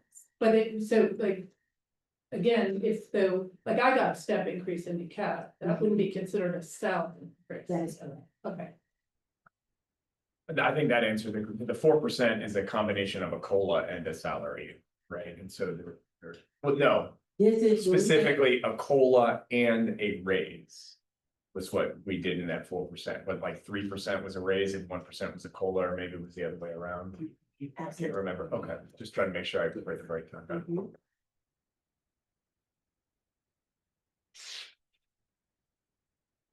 All right, some highlights from the FY 26 year, and then over the course of our journey throughout the strategic plan. So we have continued to give competitive increases when most districts did not. Over the 2 years, the last 2 years, our entry-level teachers have increased over $10,000. And we have made sure that we have strategically staffed in a way that is student focused. So if you look at that, like I said, over the course of 2 years, we've gone from 57 to 60, and that was just from last year to this year. And then our non-teaching positions, they have had a minimum of 5% with a step. I'm sorry, can we go back to that one slide, because there's just so many numbers, I want to make sure I'm right. Okay. So the third bullet for teachers, an average 7% for all steps on it. So is the 7% now taking the 4% and the step increase, and that's an average 7% increase a day? That is, Okay, so then when we move to the non-teaching, it's a minimum of 5%. So now if I go back to the third bullet, it's possible that some teachers had a greater percentage and some teachers had a lower percentage. right, because remember, our salary scales do have the same amount between the steps. And so it varies in the amount. So depending on where you are on the salary scale, depends on what additional increase you got with your step. So then from the last slide, all teachers got 4%. And A then minimum. some may have gotten 5 to 7 or 5 to higher. Every teacher got a A minimum of 4%. Okay. Every teacher also got a step. The average for that is 7%. Which means some tail is higher than Any other questions? All right, so looking at the estimated cost of giving 2 options of all staff getting a minimum percentage increase. And so right here with all of our salaries, we are sitting at 62 million now at approximately salary only. So if we propose a 2% increase, it will run us about 1.2. If we give a 3%, it's running about 1.8. And again, this is salary only, all staff, before any of the level sets that I was talking about.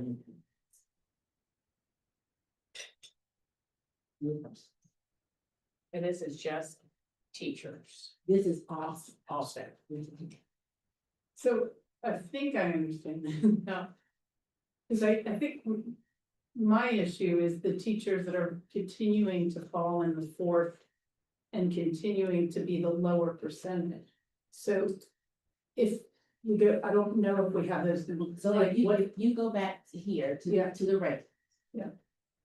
You see where even in the middle of your careers from 12 and even at the end, we're, like you said, at 4. But when you go here, This is year 2. this is year 2. What's year 3? So year 3, you see that we have either maintained or we're having that increase. This was one of the lowest that we've had, and I think we've had significant increases and strides in this area and making sure that we are being competitive. If you look at it and closely in your packet, we are not probably within maybe 2,000 to 3,000 if we go up to another ranking. Yeah, I think I'm just trying to get to like 2% for all staff. Some teachers got 4% in the staff. And then other teachers got more. And so will that level setting, because I think I asked this last year, when you start looking at teachers with certain years and degrees, they seem to be plateauing. And so that goes into if we ever get to the equal amounts between the systems. Because whenever you get to more at 25, 26, 30, you're staying the same for 2 years. And so that was one of the things, but it also costs, a significant amount to even out the steps between them. I heard Wood speak today in WABE. Of course, he has what he wants, but I don't know if that's going to be supported.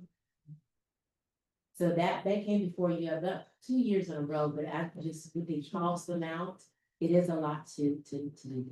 But make sure I understand, Pat, this is where I'm a little bit out of my depth, but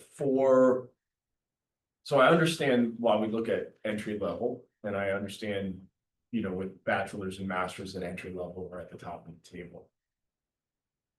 Is it possible to move other buckets higher? But instead of a flat increase across all levels, are you able to start specifically targeting tiers that you want to move up, or does that start getting into a step conversation as It opposed to does, and you start compressing your percent a little bit.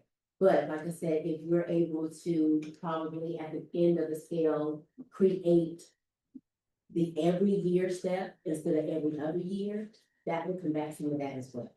and it'll start moving that second column and third column up? And did we have a conversation about the rankings of the principals and the chiefs? We didn't have a conversation, I just wanted to have, let you have a visual of where we are, the executives and the principals and APs. There's a lot of conversation in the community about the percentage increase of administration.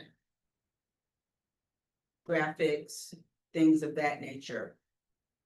You still need to know that with the treatment that has been done over the years, where the rankings are for your administration. Well, I mean, just looking here, the principals, principal high, middle, elementary. They still look like they're in the bottom quartile here. They are in the bottom. Is it not a reasonable thing to address? I mean, I guess the question I have though is, yeah, there's no disputing that, but if you look at the day's work, the days are different, so then you look at. And where does that factor in? So I believe we in Clayton have the fewest number of days. Lynette works almost a month more, and so. Unlike the teacher, where I think teachers across the metro are pretty much still at 190, so. I think the number of work, am I misreading this? Like, But if you look at the high school principal, it's a difference of 239 minus 225, that's like what? 14 days, and it's a $50,000 difference. I mean, you can do the math down to like actual hour days per hours per, I mean, dollars per day, I guess. Yeah, it's about I mean, I think it's worth looking at. It's just also worth recognizing that there is a difference in the number of work. we should see this data normalized for the number of days. That would answer both questions. I mean, I just ran a couple of calculations. We're still in the bottom quartile, Yeah. even if you normalize it for the days, but we should. So We, if we you- should look at So it. you want another normalized. column that would say, that would provide for you the daily rate. Effectively the daily rate. Yeah. The daily rate. Is it proportional to the amount of students they're serving though, like a high school principal and like APS That- versus a high school principal? here? It's an important point, which is why I think when we start taking a look at this, instead of saying, hey, at an executive level, at an assistant superintendent level, instead of comparing to APS or Fulton, we need to be looking at Marietta, but actually Marietta is at the top of the table in most of these rankings. And if we are competing with the same sort of rough complexity, that's where we ought to be looking. I feel like that's probably a valid conversation to have, maybe the assistant or the associate superintendents, because sometimes they're covering like 20 schools at once versus maybe our superintendents are covering, 4 to 5, but a middle school principal, I feel like we should, or a high school principal, we should at least. Yeah, 2,000 students is still 2,000. Yeah, Yeah, it's a little closer than we are. exactly. I just didn't want I didn't want us to not even bring it up. Yes, and the number of students are similar in your high school and middle school. The number of students in your elementary school is very different. Knowing that the complexity or subject matter expertise. The subject matter expertise in a smaller district is required to be at a greater depth because you have less people able to do the work. So I often say, I don't have the horses in the stable, I am the horse. And that's the difference because I've lived both worlds.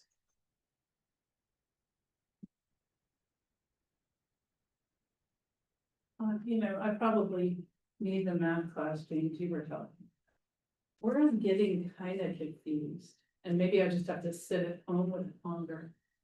So if I go back to the teacher total comp, because I know one of the issues I thought for our district was the fact that we pay in social security. So, I look here and I see back to just the teacher, the blue all the way down, right, or blue, or the middle column. So Decatur is above Marietta City for the newest teachers, it appears. But then when we start moving to the green, we're above. And then we go down again. So now, when I come over here to the associate assistant and chief, the first page is just South Dakota. That's good. And then the second page is factoring in social security. Yes, in there, yes, the total comp. So you have salary, total comp, total. Okay.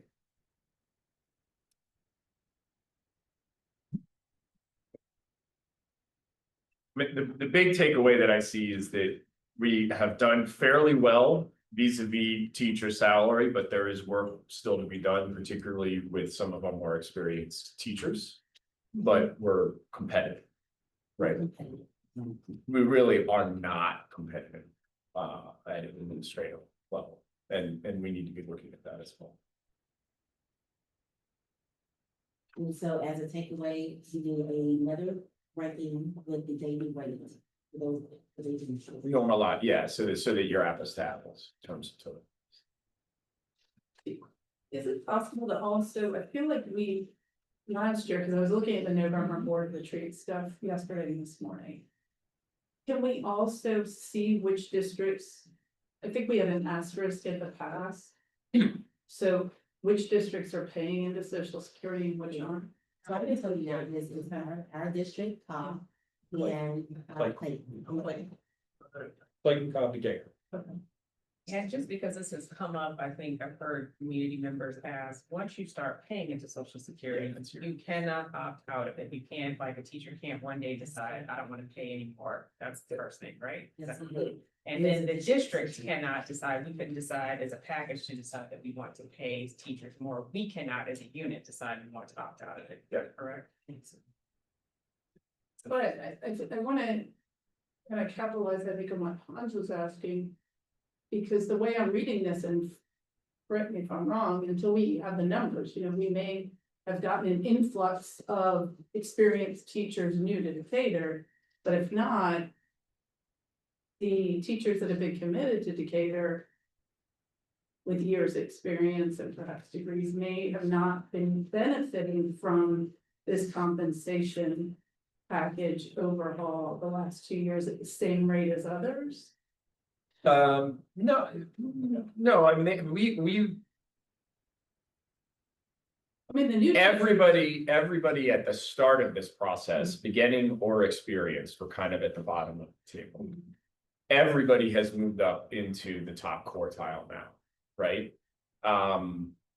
But the newest teachers coming in have gone to the very top of the table. And what I think I'm saying is, that's great. Let's look at what we can do to now move the rest of the more experienced teachers. They have moved quite a ways up the table, but let's get them looking like our earliest students. And so that goes to our internal processes too, Yep. our own salary schedule. Yep. Can you go back to year one? I can't read those numbers, but. Yellow bar. Follow the yellow? Yeah, one more. There, so Bob, we're just talking about our teachers with a doctorate, so Decatur City in year one, what's that number? Right here? Yeah, to the left. No, it's So brand new, we just hired someone and they're a weirdo, they've got their doctorate and they want to start teaching for the first time. Exactly. What's that number? 67. 67 and 76 now, so Yeah. that's a 9. And then what, the second one for me? 81,422. 81,422, so that's up 17,000. And then your one for, so that one's 101 101,7. and it's Yeah. 113 now. Okay, So it's not small, right? Like these are sizes and movements. I think the biggest thing is maybe some of the other jumps have, because they've been percentage based with these bigger numbers, the other school districts are kind of staying above us, but so for example, so we're at 60 now, we were at what for the, 59,47. Wait a minute, so that's where, so are you saying that in year one, there was a teacher making 59,470 and now? year one, what's that number? 50,000. 50, that was, Oh, you said okay. 50, we heard 59. Yeah. That's not. Yeah, so first year teaching certificate as a bachelor, they've gotten $10,000 more. First year doctorate, they've gotten $9,000 more. The PhD in their 15 years, $12,000. I think it's been a stride, like I said, over the last 2-3 years.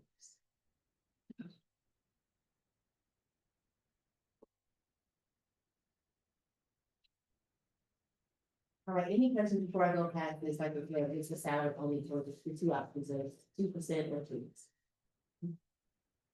All right, some other support staff that we will go through that because we have looked at different categories throughout the 15 years. And so looking at the support staff of our bus drivers and school managers.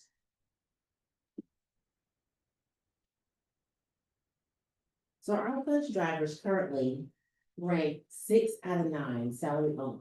Their entry rate is $21.52, which lags behind several of our peer districts that are above $25 an hour. It's proposed that CSD increase the competitiveness of the bus drivers to better align us with surrounding districts and remain attractive in this competitive.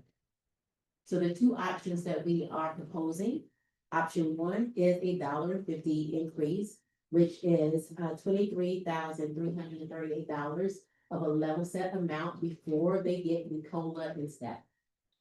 Option two would be a $2 per hour increase, which is $31,108 Again, this is a level set before the COLA increase and the step. What would it cost to give them the $25 an hour base rate? That's a lot for you to do on the top. Right now, but We'll run the numbers. I would be like, we're at 21 down at 6 in the table, but 4 of the districts are at 25 or higher, including comparable districts to us. I think 25 is a number I'd be interested in. Okay. I mean, what we're saying right here, $1.50, so each 50 cents is, so it's gonna be in a $50-ish thousand range. I will say, I do have an estimate. Okay. I did run about $4.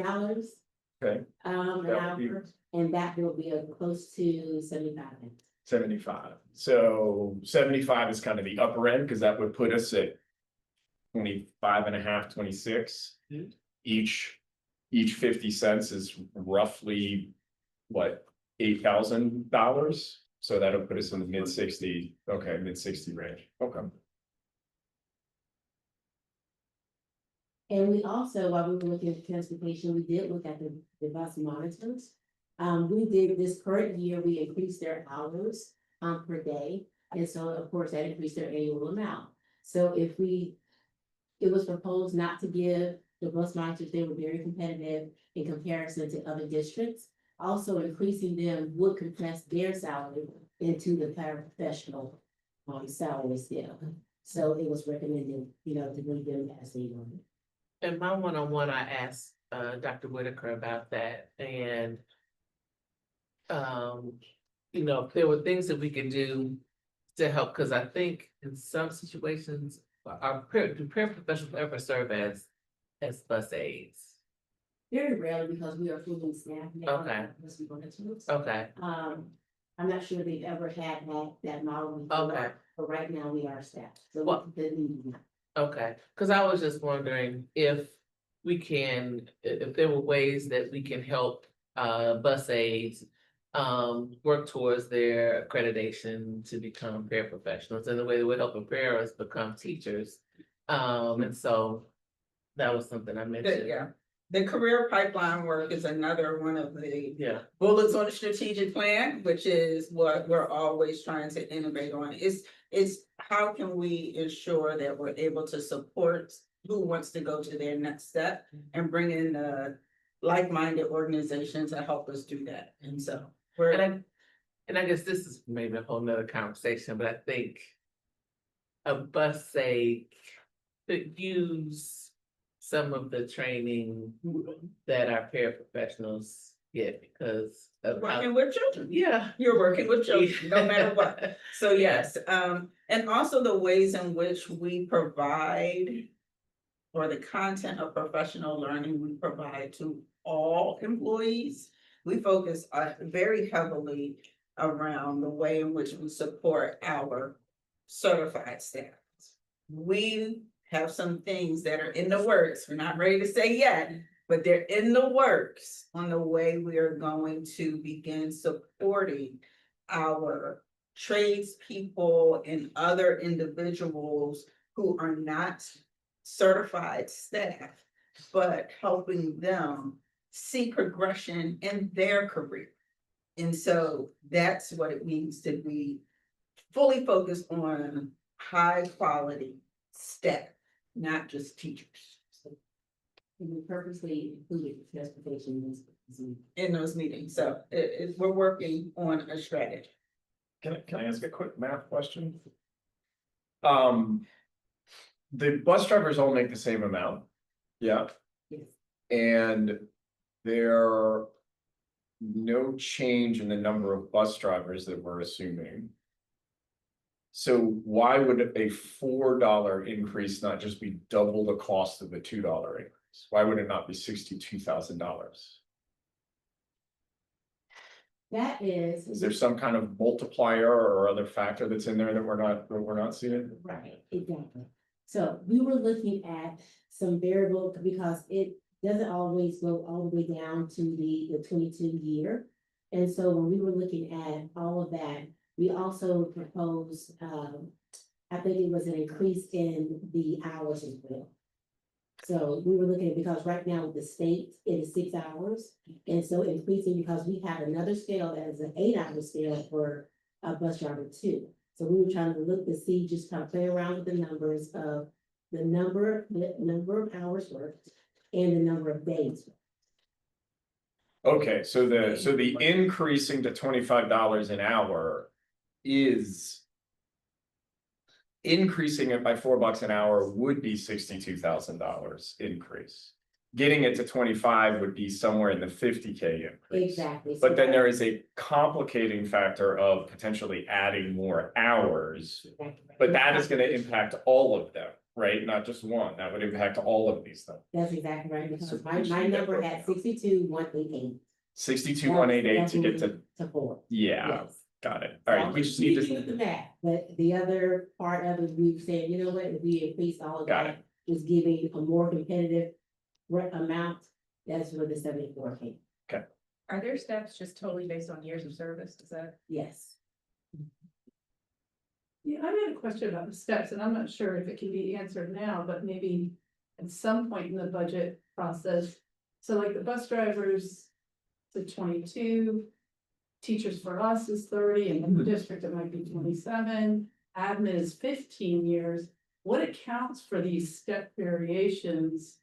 So it's 22 years or 30 years or 15 years. What do you mean? What- Well, so like our admin salary schedule is built to 15. To 15, The bus driver is built to 22, teachers is built to 30 steps. And I just wondered, there's some level of decision making, because some school districts will only do 27 steps for teachers, whereas we do 30. But what would account for 22 for bus, 15 for admin, and 30 for Decatur? for the teacher scale, we were trying to mimic more of the state scale. I believe state scale goes up to 32, we stopped at 30. As far as leadership and administrative years, because we only count administrative years toward that scale. That's why it compressed down to 15. That is something that I see as something that we could probably look at in the future as well. I proposed it, I think, a year or two ago to expand that to 20. But right now that's just where we are, as far as the years. And like I said, that could be something that we can look at in the future. And the support staff has a different scale, right? I've heard that complaint before, that someone who's maybe worked in the front office stopped getting raises after a year or something. I'd be interested in fixing that. So like I said, I think the overall looking at our scales would probably answer and combat a lot of the issues that we do have as far as the internal competitive. When we look at with the scales. You still have another presentation? Yeah, exactly. All right, so school managers, they are 8 out of 9. And so looking at the duties of our school managers, it was proposed to move them to the OS5 scale, which is the school bookkeeper, which their duties they do incorporate the front office duties and the bookkeeper duties. But we are looking at delineation of duties if you are have a bigger budget. So we're looking at the middle school or the high school budget. That is something that we are looking at too. If we go with this option, that there may be a time that we look at the high school bookkeeper to say maybe either an additional stipend or create another scale, because their budget is so much significantly more than a K2. Where, if we take this option, where does it move them on the previous table? And we maybe don't need to answer that right now, because I know there's math behind that, but I would be interested in seeing the outcomes of each option. All right, so this is the overall estimated cost for all of the proposed salary increases. For the 2%, again, 1.25. For the 3%, 1.88. If we're looking at the bus drivers in the $1.50, it's 23,338. $2.31,000, just a little over 31,000, and then in the proposed recommendation to move the school managers to the OS5. we need an option for administrative adjustments.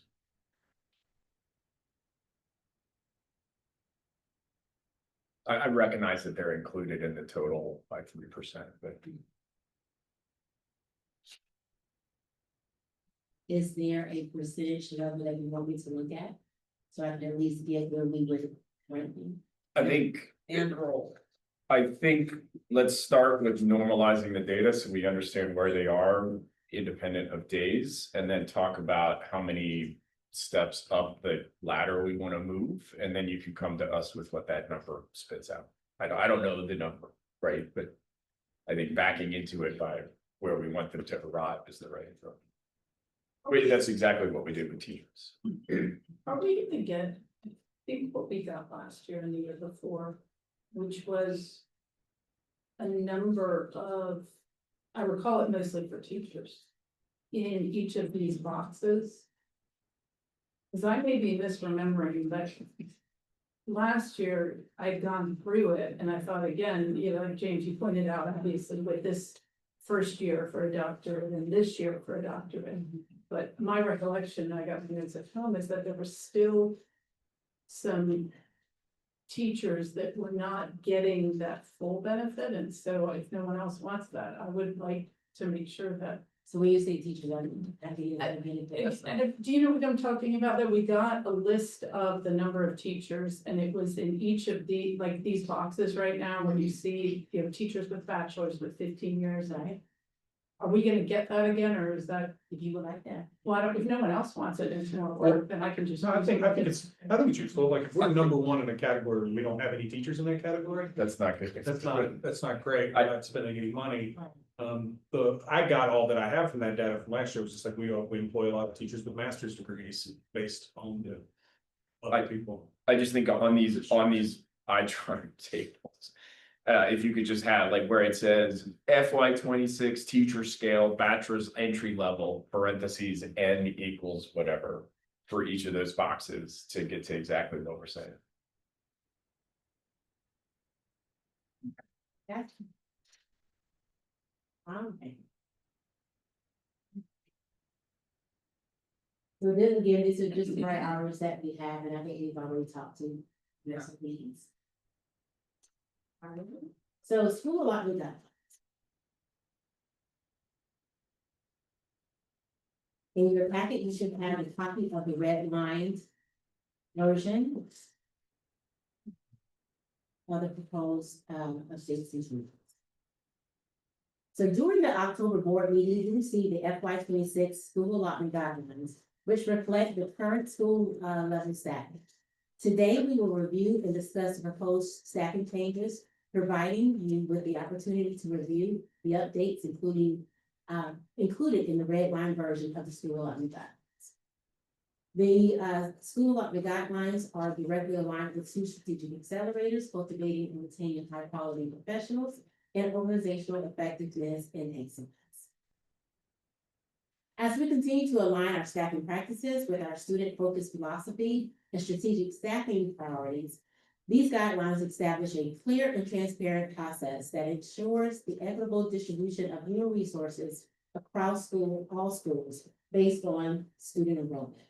The teacher-student ratios continue to reflect the importance of maintaining the culture of CSD in smaller classrooms, with support staff and school administrators staffed accordingly to state mandates and local priorities.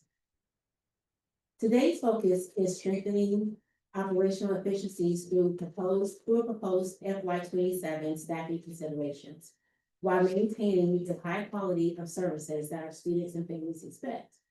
One of the significant opportunities for strategic efficiencies in the proposed restructuring is the proposed restructuring of our school health services team, as well as a proposed addition for a secondary level 504 chair position. We'll start with some state funding information. CSD currently receives approximately $125,000 in state funding for nurses, but we spend over 1.28 million for staff to staff this department. This means we locally subsidize over 1.2 million to meet our local model services. As a result of gathering data over the last 3 years and significant financial gap, we propose a strategic restructure. Financially, this restructure results in an estimated cost savings of approximately $300,000 in local funds. Funds that we can utilize in other student-centered initiatives without diminishing the care to our youngest learners. We are also proposing the creation of a secondary 504 chair to support Decatur High School and Beacon Middle School. Both schools continue to have the highest number of students enrolled with 501 plans, transition meetings, and overall evaluations. Here you can see the actual numbers pulled by our Student Services Department, which supports the fact that the secondary level 504 chair enables us to ensure compliance, elevate service quality, and reduce the caseload of the school-based MTSS needs. So as we look at this restructure, I have to reiterate that every school will have a medical professional on staff. So under the FY27 proposed restructure, our pre-K through 2 schools will be staffed with a medical health aide, 1 per building on the OS2 salary scale. The health aides will be supported by a floating registered nurse on the SB2 scale, who provides oversight, clinical guidance, and coverage across the K2 campus. Our upper elementary, middle, and high schools will continue to have RNs, with the middle and high school RNs assisted by LPNs paid on the SB1 scale.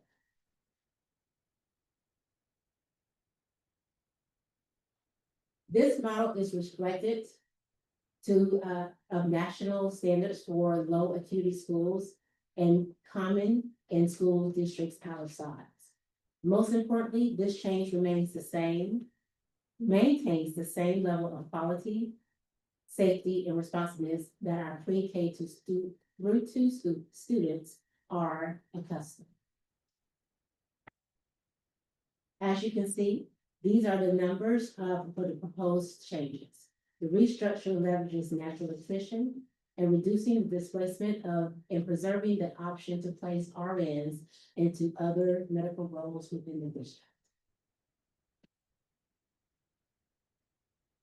Here's the timeline presented during the October board meeting, outlining the necessary steps to ensure timely and efficient staffing across all schools, including the initial review in October and the school allotment guideline discussions in preparation for the December approval. As you can see, beyond December, the remaining of the staffing timeline is fully contingent upon the K2 utilization decisions.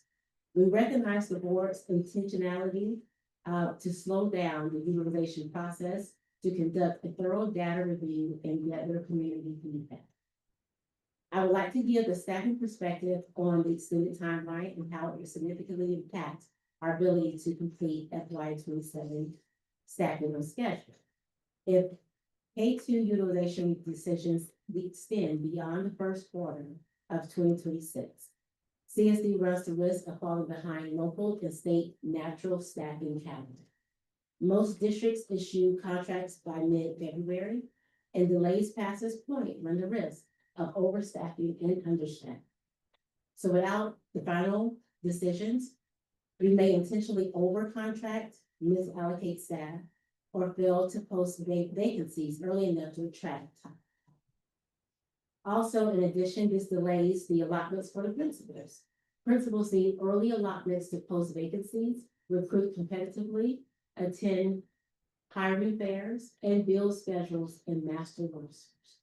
Late allotments compress the entire timeline and hinder their ability to assemble strong teams. Timely staffing decisions are crucial to maintain stability for our school staff families as we enter the FY27. So at this time, I open to discussions as you further look through the red line version of our school allotment. So I just want to make sure I fully understand what you're saying. That by January, when the contracts are going out, if we do not know what we're doing with K2 utilization, meaning effectively, if we don't know whether or not we're closing a school, then it makes it very hard for you to make decisions because you're not sure what level of staffing we need. We might be overstaffing or understaffing. And so ideally, from your perspective, you need to know by the beginning of January what the situation was going to be. There is no scenario where you're going to have an answer by the beginning of January. Right? It's not going to happen. We're going through the process with the community right now. We're going to be doing the studies. None of that is going to be answered by the time you need that information. So. Well, I guess if the decision is made that we are not going to make any changes this Then year. that gives her.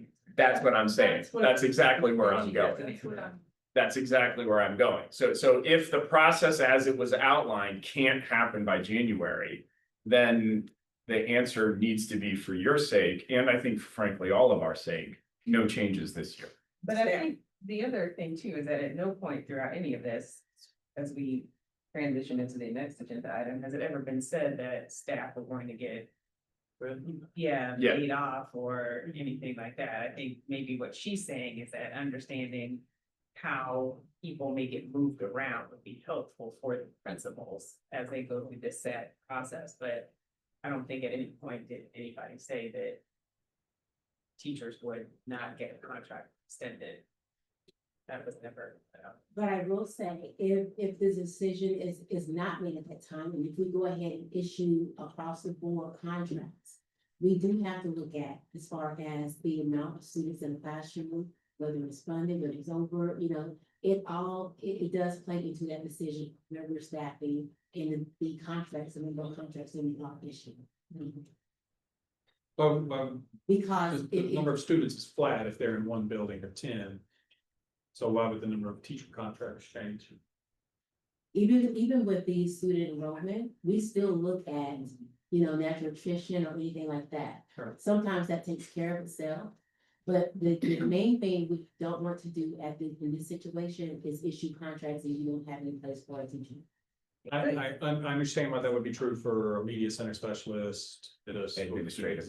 or administrative, but you said teachers, either I don't understand or the teachers would be flat. Because if you're moving a teacher from another school, you're still filling in the gaps enough because you're not trying to go over our 23 per class. Sure. And so if that's the case, then it may be one of those things, we may have to add a class or we may have to take away a class. It just depends on how we're staffing, where the students are and where we're placing the teachers. But I guess to your point, that could be an issue on the table for like something like the medical staff, like you just talked about. Or the administrative staff, or that means. That makes it. For sure. Yeah, The art teacher. okay. Like there are teachers Okay. that aren't Special, okay. core teachers. We're Yeah. not talking 23-1, we're talking an art teacher, like there are teachers that. Got it. Are one part. So I think this particular discussion would be a good example of how the community could be confused and not misinformed. Right? So if you're listening to the snapshot, what I heard immediately was, and I'm not saying this is necessarily a fact, but what I heard was, tell us now, because otherwise, which is what you were asking about, and then I heard, Carmen, you saying, well, no, and James, well, no, teachers wouldn't be affected. And so, I just want to make sure we are aware that this is the perfect example of people being confused. Well, it's how you interpret it. I guess it was confusing for you, but I didn't hear it like that. I just heard it as a kind of like a FYI. But I heard distinct questions like, will teachers not get contracts? I heard a distinct statement that it wasn't. So, I understand I could interpret it, but I think this entire discussion concerns me because it's not clear what we're deciding right now. Well, We're not deciding anything. Okay. Thank I you, Ms. Walker, for saying that one of the problems from an HR perspective of delaying this is contracts, et cetera. Okay. That creates nastiness I think that's very Because there's important no. for us to consider. Taken right now. Very much appreciated. If anyone got more than that, because maybe my question is confusing, but we had a bunch of people that are like, oh, classroom sizes are gonna go up. No, they will not. That is a separate contracted issue, and the way you said it made me confused. I feel like we're burying the lead here a little bit, like the core of what I think we are as a body agreeing on, albeit not voting on, but agreeing on. Is that we are not gonna make a change to the number of schools this year. Is there a way that you can wait until we get to that discussion? Well, before- because that's what, it's relevant to this conversation. I mean, I think like it's extraordinarily relevant to this That conversation. would require, well, Yeah, absolutely. Well, No, no change. No This- change required. this year needs to be clarified. Fiscal, the upcoming year. is that, do we do that in the board retreat? No, I don't have any. There are no votes. There are no. I mean, cause I guess, either way, we have. I was just pointing out that if we don't change anything, we obviously don't have to vote on that. We have the chief of HR coming to us saying. In order for us to move forward in January, we really need to have an answer to this particular question around school utilization. And we are in the midst of a process that is not going to provide that answer. And so the decision then is, are we going to continue forward with the process for fiscal year 27? And I think we're in agreement that we are not. I'd like to get some clarification from, please. So if you are not making a decision, you do not need. However, you can agree that the decision will be made at a future date. But you don't have to vote. Because you're not Changing it. changing. Other than the timing of the process, which So. I guess.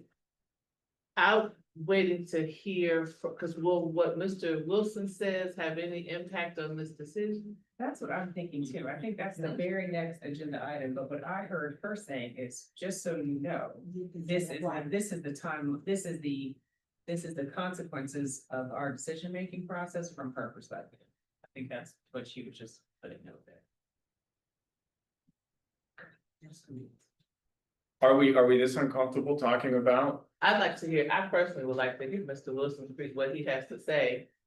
And take that in, or else will we just scratch him off the agenda? No, I think it's a good idea to have. So Let's let this. how might we actually look at the content of the school allotment guideline? Because this is the red line. Right.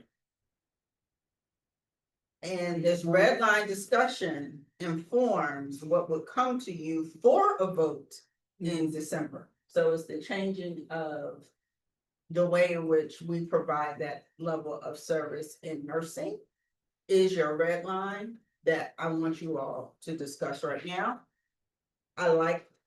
Let's put a pin in that discussion right now on UK2 utilization until you get there. Right. But let's talk about the true school allotment guideline and the red lines. I do have a question about the contract. Just so I'm clear. If the school district, I think it applies to any school district, right? Issues someone a contract, what is the time by which then that staff member, it may not be a teacher, it may be a different position, would then be told it turns, because I know that signing isn't until like May or June. so as a charter district, we're able to move that date up a little bit, so we normally have that around March or April, but by the state, without any ramifications from PSC, is the end of. I don't feel like I have enough information on the health changes. I appreciate saving money and putting people. I guess my fundamental question is like, are they slammed with students currently and we're making some cuts? Are they, like how many are they serving per day? These changes make sense to me in terms of me Unless the report back is they're serving 500 students a day coming through there. Can we go to that slide while we're asking this? Sorry.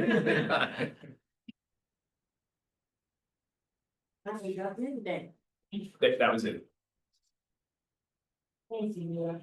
This one or? The next one.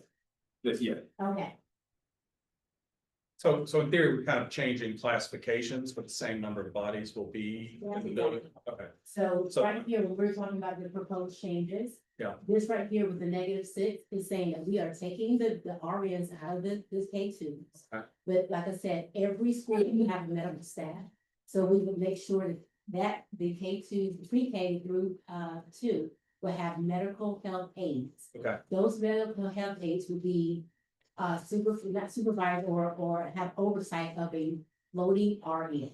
Okay. And so looking back, and I'm pretty sure the nursing department can get us, and we have looked at data for over the last 3 years. When you're looking at, because some of the concern may be, there's a health aide in my school and not an RN. Sure. But we do have data that our MAs that we have now see sometimes more than an RN in a smaller school. Okay. And so that is part of the data that we have looked at over the last 3 years in order to make this proposed recommendation. And I'll just say, and then I'll shut up about, I think some of what you have to look at with difference between like an RN and LPN and MA is the scope of their skill and license. Yeah. And do you need somebody at a highest training or level of license in providing that level of service? So there was some data that showed how many patient encounters each of those nurses had in each school, and the highest was at Beacon. But if they're, not medically complex patients, if they're, if they're passing out medications, that sort of thing, that's within the scope of practice of, say, an LPN or medical assistant. And they can be overseen by an RN, and with that, perhaps by LPNs at multiple sites, or potentially one RN that's overseeing. Then that sounds great. I have other red line, but people want to talk about nursing. So, like, just so that I understand the kind of shifts, we're saying with this change, we will need to place 4 RNs. And we have suggested movement for 3 of those 4 RNs. And so that this is a net reduction of 1 RN. Did I get that math right? And that is something that might be managed through natural attrition. If it is not managed through natural attrition, is it something we can still matriculate over time? I mean, that would be something that we could talk about during the budget season or the staffing. But right now with this restructure, that would be the net loss of the nurses. Maybe everyone would be placed in as, when you have the next natural attrition is when you do the change in the way it is staffed. So that's where I was going. We're not Yes. talking about, Ripping one. we're not talking about riffing here, or we're talking about allowing the natural attrition cycle. Yes, We'll evolve this to that one. to this model Yes. via a natural attrition Yes. model. Okay. I'm good. I got a question. Couple questions. The graduation coach, what's the change with that? Did we, It's just updated, it's something that we have, it was never codified in our staff. So oh, it was just, so whenever you see updated, it means that this is something that we already have, it just was not in the school like we outlined before. okay, If you see new, that is a proposed new position, okay. or just like I said, a change, like if you're adding an MA to a K2. Okay, and with our stellar substitutes, those are the subs that stay in the buildings every day, Yeah. but we will also have additional subs as needed, or no? Is that all the subs? Yeah, we always have our daily subs, but in order to help with the operational needs every day, we have Yes. those in the building. And if you need more than one sub, you still put in for sub, Right. it's not like just the one Yeah, sub yeah. is covering. Well, I all of them. I know that we used to be understaffed in terms of subs, and that was a big thing at the middle school. Yes. And then my last question is, I just want, curious about the rationale between the, change in the name between CTAE to vocational. That is from the state. Oh, okay. The state changed that, and now there's no longer media specialists, they're back to librarian. Oh, wow. I think I got the explanation of the difference between the medical aid and the nurse and managing that. But I did wonder, since earlier, I think we saw something about a proposed 504 coordinator. Yes. And, you know, some 504, so if we're having an increased number of 504s and 504s can cover things like allergies, I just wondered. Are we looking at that kind of second level of, so if our 504s are increasing, there are various reasons why a student might have a 504. But are those two things working in tandem to see when perhaps it's medical needs that are increasing, which are different from the instructional? And I'm pretty sure our different divisions are looking at all of those things to make those decisions. Just very, very quickly, and this data is not gonna be here, but I would be interested in seeing it. So what has the rate of the 504s been in the middle school and the high school over time? Right, the hypothesis is we're actually dealing with a lot of overhang from the pandemic, and it would be interesting to know if actually, no, this has consistently been the amount that we've needed, or are we dealing with a unique set of circumstances with students that suffered from the pandemic? I just, that would be And helpful. what I will say is, next month in December, you have State of Student Support Services, And so that'll we be- can Yep. include that. Okay, okay. Oh, you're in that side now, Uh, okay. Okay. Thank you. All right, so for this school allotment guideline is the way that is presented now is at the red line. This red line is what would be presented for adoption, as well as your would be your second version of your budget parameters and priorities, which you'll see a little bit later. This is what will come up. How about you get a snack before we get started on that next item? Yeah. That was Melinda saying yes, because the snacks are out there. So go outside, grab a snack, and then we'll get started.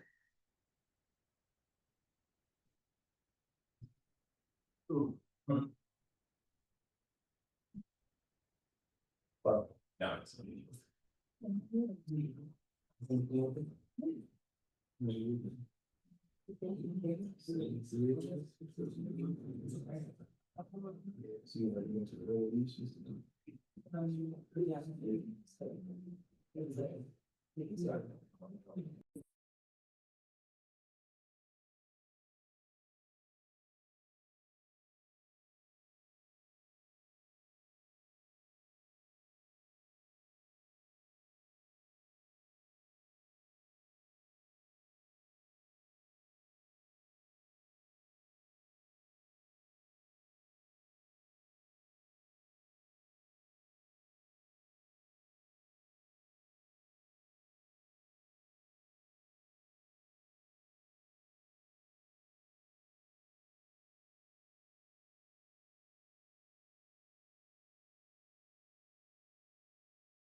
Unmuted. Okay. Yeah. Right, Mr. Adams? Probably great. Good luck, though. He can fit it, come in. Yeah. Okay, it's like you don't want you guys. No, that's how you. It's compliment, right?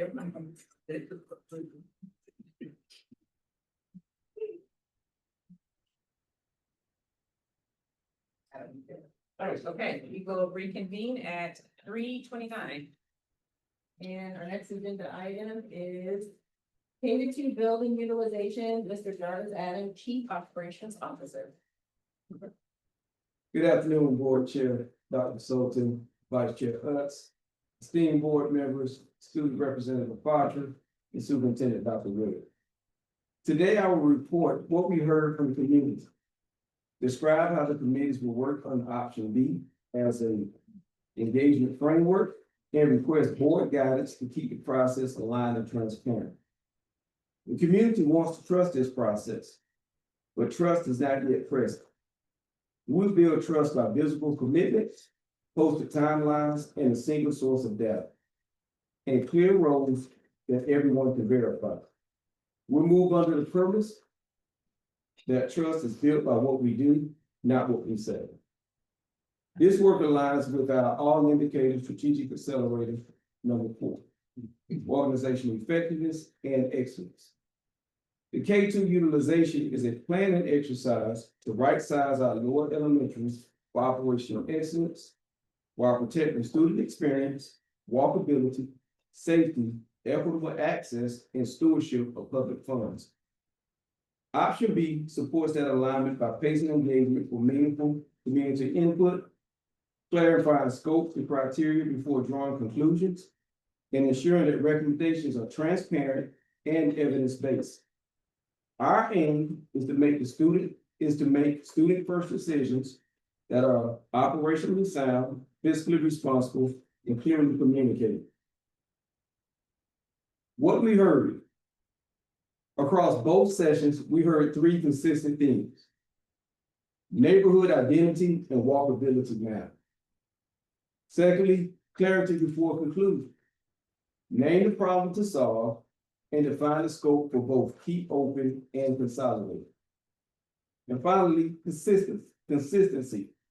A clear timeline and a one shared set of numbers. From the community to the board, there's a need to understand the roles. The board sets the problem and decision criteria. The cabinet, guided by superintendent, will run the process in public. Mr. Adams, can you flip one more slide? Oops. Thank you. You ready now? The board will set the problem and decision criteria. The cabinet, guided by the superintendent, will run the process in public, maintain the shared data hub, and co-chair committees with the community. Our desired outcome is one community, one set of facts, one shared problem to solve. Cabinet recommends, board decides. The K-2 utilization study planning committees. 4 CSD and community-led committees working in public from the same data hub. Facilities and finance will analyze utilization, life cycle, and capital planning. Student experience examines academic programming, student supports, and transitions.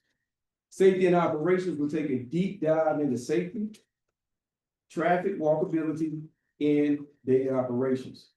While culture and communication focuses on transparency, cadence of updates, and access. After each milestone, we'll post a "You Said, We Did" column, allowing the community to verify progress without needing to request it. As committees refine questions, we ask the board to remain open to minor scope adjustments that improve clarity and analysis quality. Our hope is that open meetings, open methods, open minds, and shared work will result in stronger outcomes. What the community asked the board to clarify. Within option B, committees need targeted board guidance to move decisively. 1, problem statement and scope. that apply to both keep open and consolidate paths. 2, the guardrail that school year 26-27 remains unaffected by any decision made this year. 3, timeline that steps and engagement milestones. 4, any new ECLC linkage stated explicitly. 5, committee deliverables, what to produce and by when. 6, authorization to publish and use one shared data hub. Clear criteria and deliverables remove ambiguity and prevent duplicate work. The public will be able to track each step against the board approved plan. Our data sources, we will consolidate one source of truth. Raw community input from the QR survey code, meeting notes, Georgia Department of Education of capital outlay by school, and the Georgia Department of Education projections for pre-K through second and K through 5 for school year 28-29 and school year 29-30, along with brief methods and sources sheet that includes dates and version labels. All committees will use the same definition and baseline. For enrollment projections, we will continue our partnership with Wolford, a long-standing partner that has produced CSD projections for decades and consistently provided accurate results over time. We will invite Wolford to participate in committee work, allowing them to explain their approach directly and answer any technical questions. For population and household context, we will use the Census American Community Survey for city level reporting and the Georgia Department of Education official counts for school data. We'll post that exact table with references, definitions, and updates on the data hub. Today is not a methodology hearing. The committee process serves as a venue for technical review, side-by-side comparison, and proposed alternatives. With data change notes if figures are updated. We'll post transparent methods, data sources, version numbers, and facts everyone can trust. The addendum binder is ready for review. It includes raw community input from the QR survey code, meeting notes from both community meetings, the Georgia Department of Education of capital outlay by school, the Georgia Department of Education projections, and the Wolford Student Projection Report. Our trust commitments. We will close the loop by posting a "you said we did" within 72 hours after each committee meeting. We will maintain one data hub with methods, sources, and version dates. We'll provide public status updates at board meetings and a posted calendar. Publish a one-page roles map, board decisions, superintendent administration responsibilities, how committee input is used, and how the community can engage. This is a hard conversation, but a necessary one. With option B, clear board direction and transparent follow-through, we will deliver student-first recommendations that our community can understand and verify.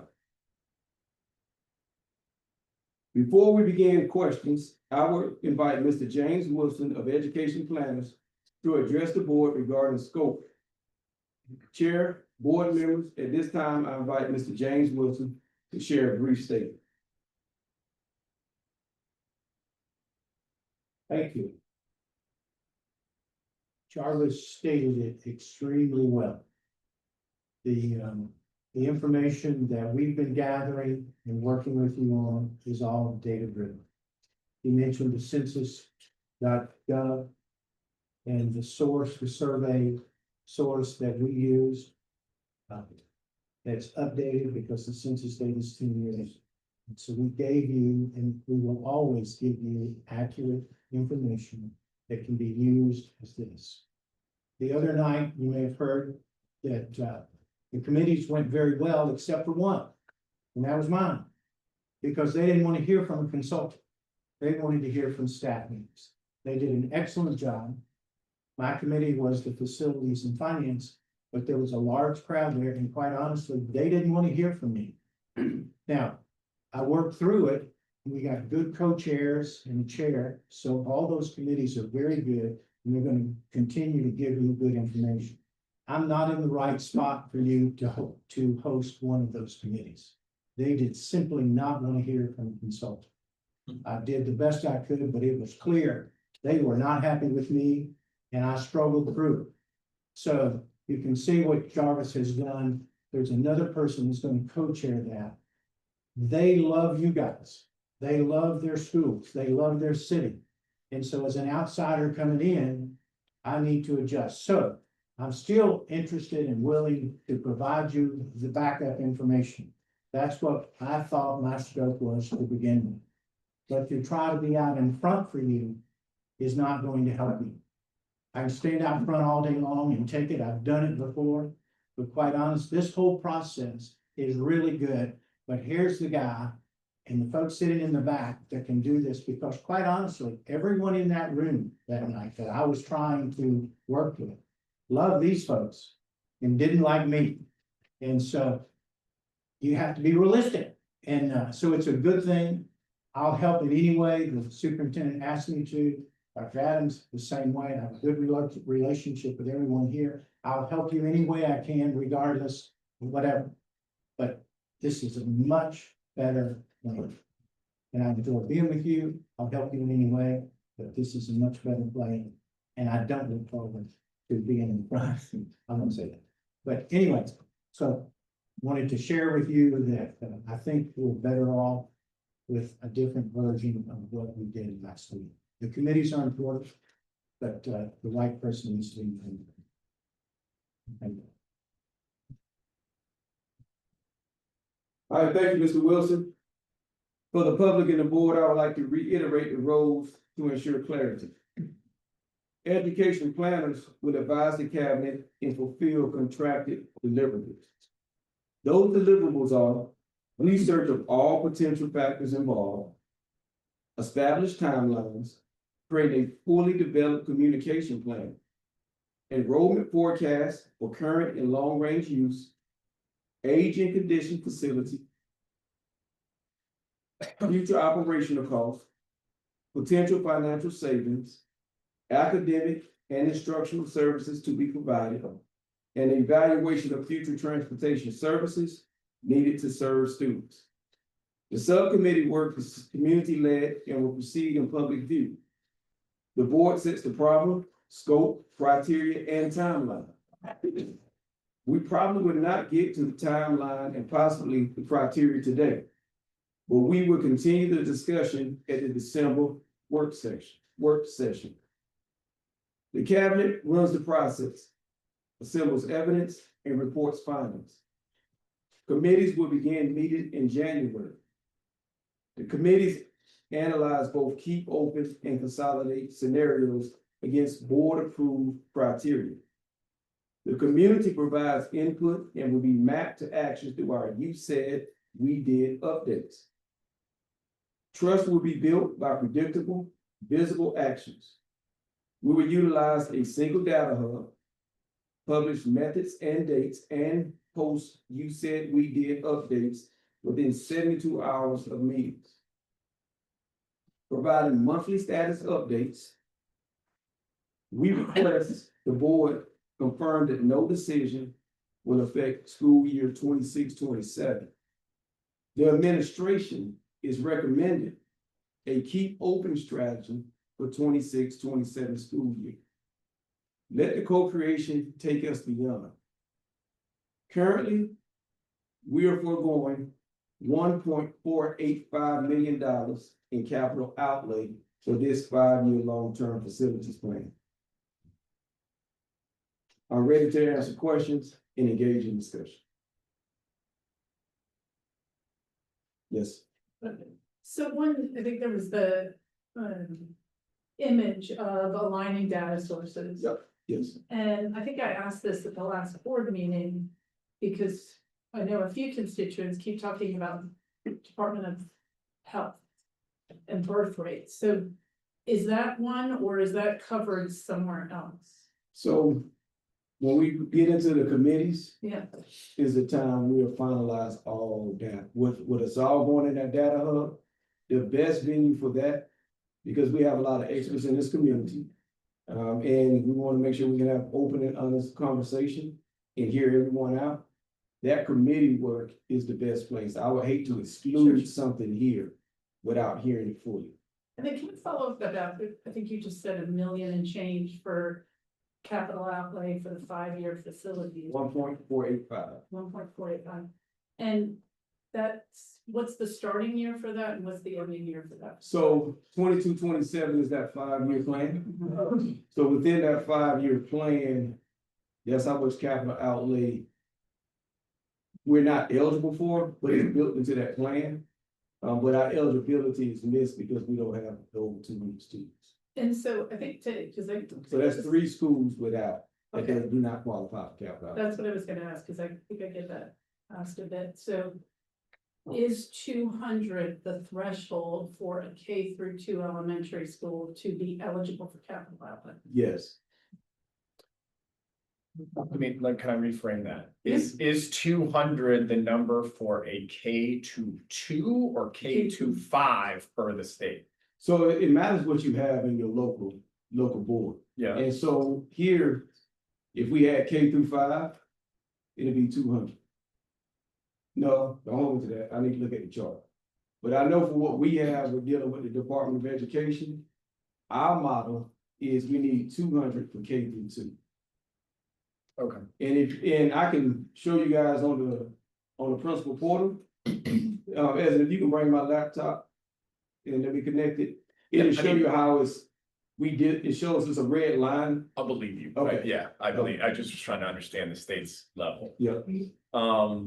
I just wanna clarify that when we talk about the student count in each of these schools, Yes, the number of students should always include the pre-K count as Yes. well, because they count towards the totals. yes, So when we get these reports, I'm looking through these pages here that only include kindergarten through 2. Can we make sure we get the pre-K numbers added to each school so we know what that actual gap is?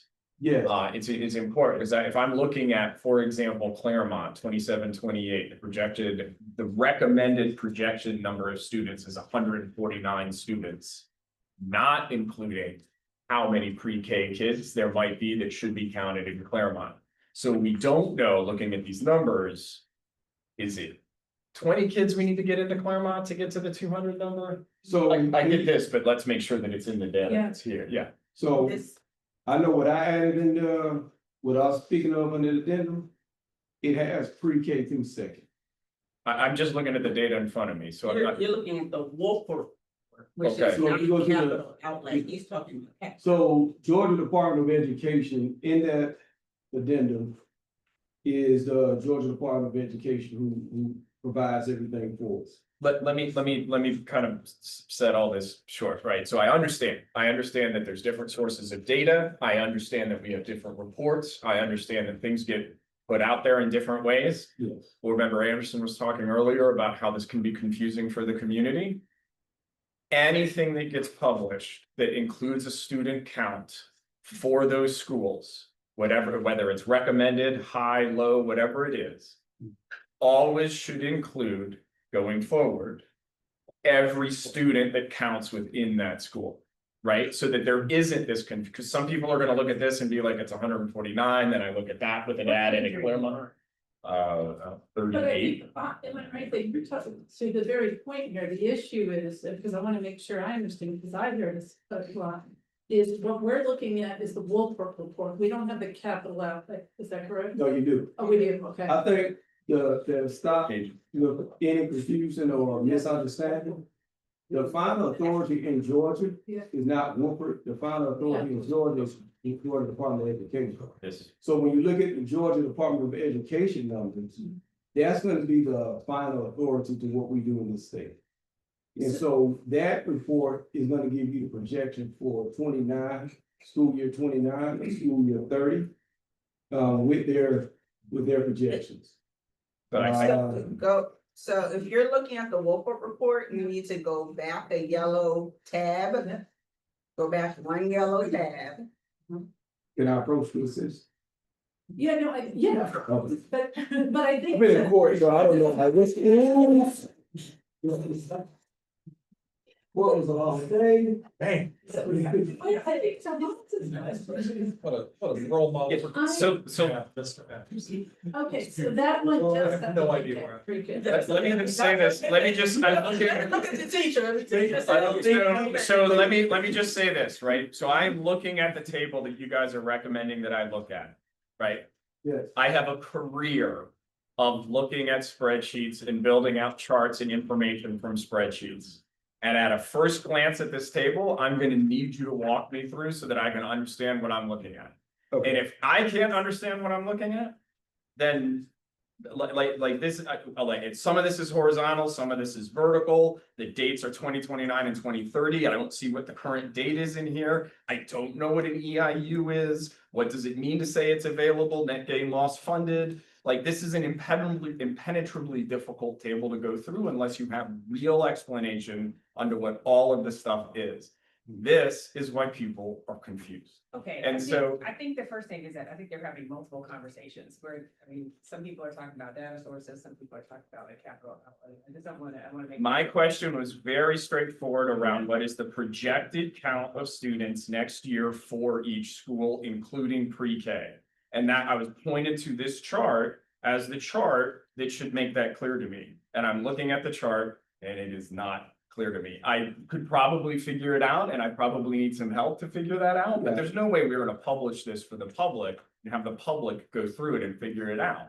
And it shouldn't be this hard. But how, I guess, It should not be. when this you hard. have all these different documents, how much are we supposed to break down each of these? So when we tell the public that we need 200 students in a school, it should be very easy to show the public how many students count towards that 200 in a school. I mean, this is not rocket, it should be just a very straightforward thing. We need 200 students in Westchester and we have exactly what, 175? Like, we should have that number somewhere.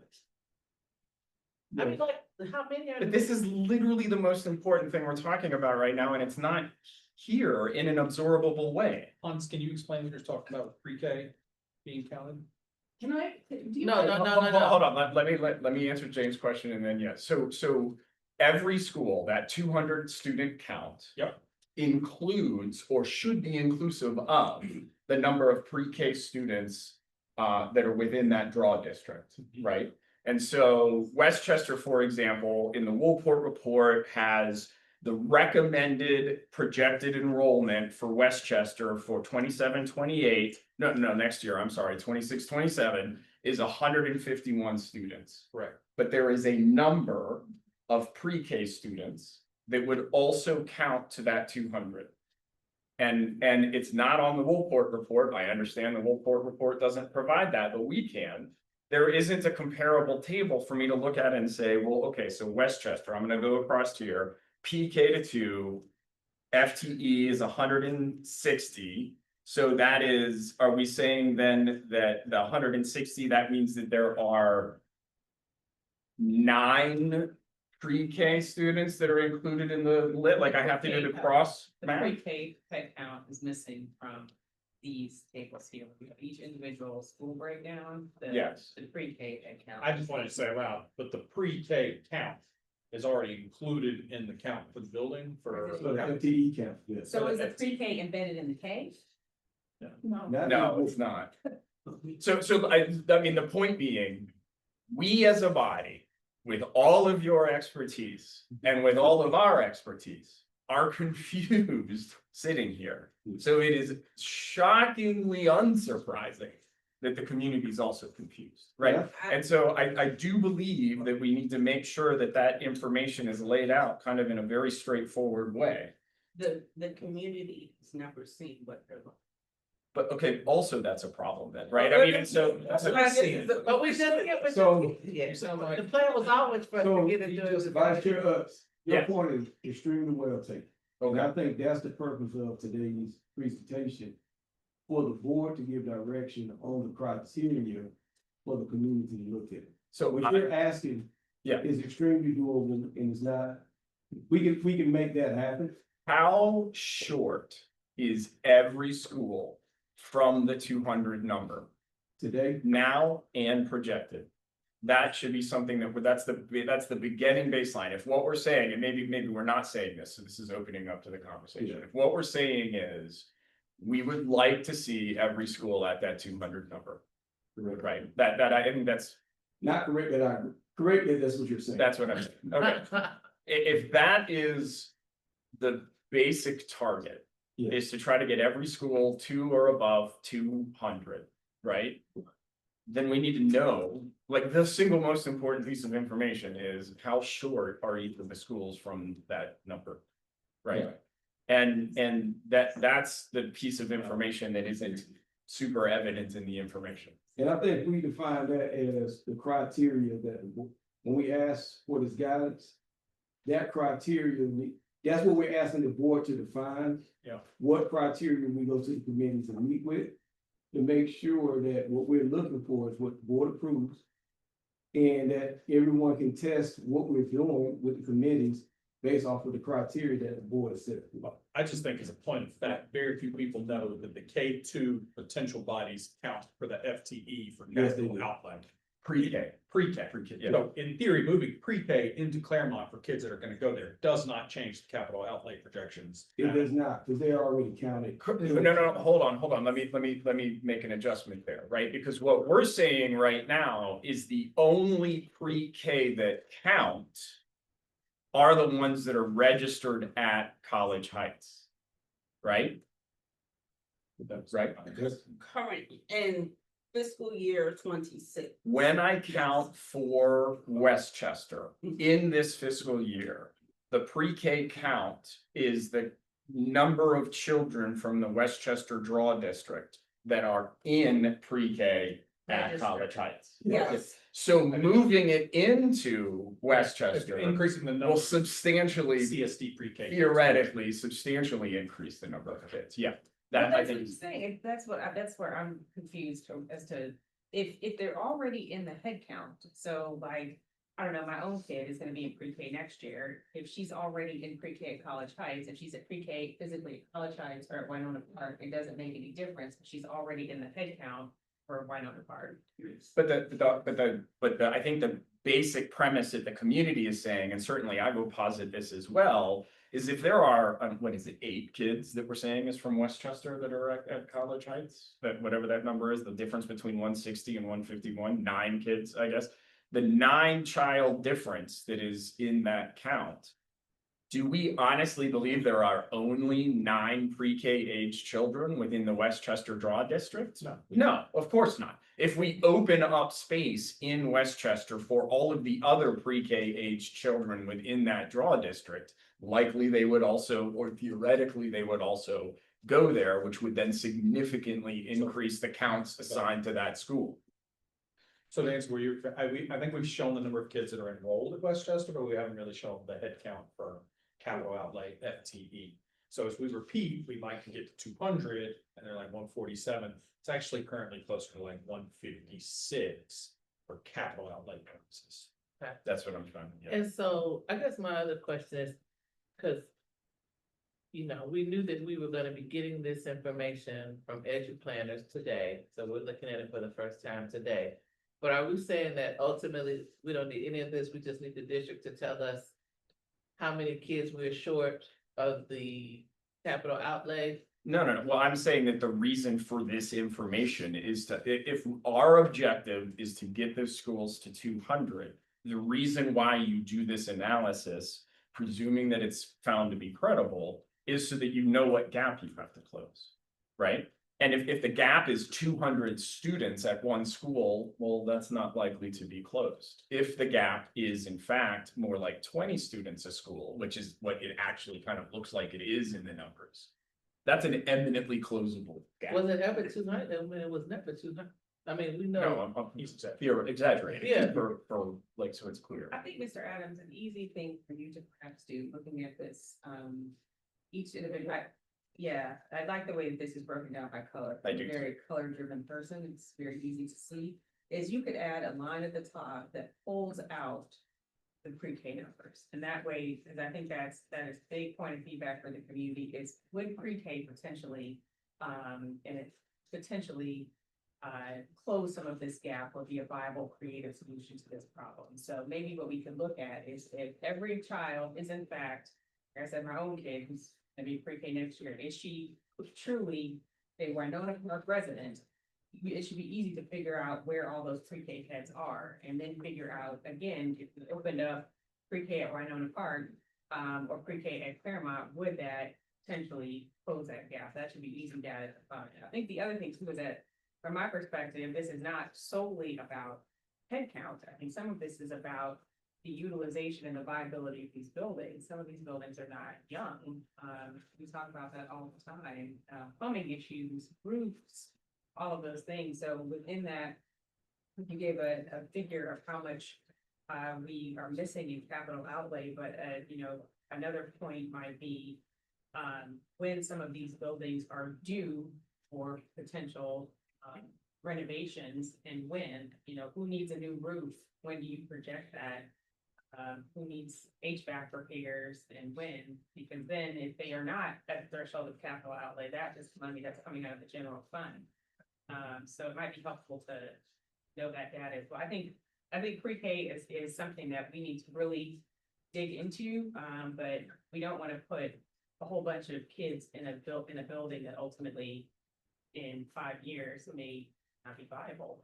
And we won't have enough kids in it to be reimbursed for any repairs that are planned. Well, because what mess, you give us that information in like the state of operations, right? Don't we get the, So. the age of the buildings and what's. Then, yeah, so when Mr. Adams provided in September the state of operations, you will remember that was the first time the board actually approved the plan, correct? So- We had submitted the application. So that had to be signed off and approved by the board. And that September meeting is that. And we do realize that these are systems and functions that Decatur has not necessarily known. That is a part of what being a school system is. Like knowing what capital outlay is and its eligibility criteria for reimbursable needs, whether they're modification or renovation or construction. It's not been language that has been widely communicated prior to this administration. But the school system has been here for many years and capital outlay has been an option in Georgia for years. So we are trying to really begin to think about how can we access some additional funding to get some of the things done. So this is where I think you did a great infographic, was it in June or May? And it was kind of ladders or something, I don't know, but there needs to be some kind of infographic here because it already is confusing among this group in terms of how pre-K counts now, how pre-K is factored into the K through 2. So I'd like to suggest a visual, not just the chart, that's one. 2 is K through 3 on the table because it was, I think when constituents spoke at our board meeting about TAP, right? And the idea that that was by design, right? As you move, because my daughter was in the last graduating class at Oakhurst. So these facilities once housed K through 3 students. So I just want to understand whether it's the problem or the circumstance that we are now saying whatever was instituted 6 years ago is what we have to stick with. So if I could address that, right? When they were K3, they were pretty dramatically overcrowded, like uncomfortably overcrowded. And I don't think that's going back to overcrowding in the K2s is probably not that is not the path that I think we want to go to, right? The other thing is, if you look at these numbers, so I'm just looking at Westchester, for example, 2019 to 2020. There were over 200 kids in that school. It is the pandemic that erased that number of students. And so we are, I think by the Woolport Report's acknowledgement and even the ACS, we are in a highly fluctuating and unstable population environment due to the pandemic. We have not recovered from it yet. So I think making large scale changes like that, Board Member Anderson, when we aren't sure and where we have historical data that indicates we actually might be back to 200 students in the K2s just by natural population growth, I would not want to, because all we're doing in that case is then moving the problem into the upper elementary, and we might have to undo that in a couple of years. I would look at these numbers and say, one, I question whether we're going to be under these thresholds over the long haul. It looks like even in K2 pre-pandemic, we were in a much better place with each of those schools. There are reasons with birth rates to suspect there might be some rebound. And if we are including looking at pre-K and expanding access for pre-K proximate to those sub-communities, we're not far from 200 students. And then the last thing that I would say here really quickly, $1.5 million over 5 years, it's $300,000 a year. If you put it to the community, do you want to close a school to save $300,000 a year? I'm not sure where that's a tough conversation to have with a community. It's actually not that much money for the impact that you're having on a community. So I think we should be thinking about all of this. I get that we want to be fiscally responsible, but this community has clearly communicated local walkable schools is an incredibly important aspect of the virtue and value of the community. Are they willing to spend $300,000 a year to maintain that? I think that's worth asking. And that's only if, just to be clear, that's only if we can't actually get back to 200, which it actually looks like we might be able to. I think the other thing to put out on the table is, and maybe take this back to some of the committees there, is their appetite for a rezone. Because you have some, That's it, we do. you have some schools like my beloved Winona Park that are a little bit more populous than others. And maybe it amounts to us redrawing the lines to keep some schools that it would keep them all open.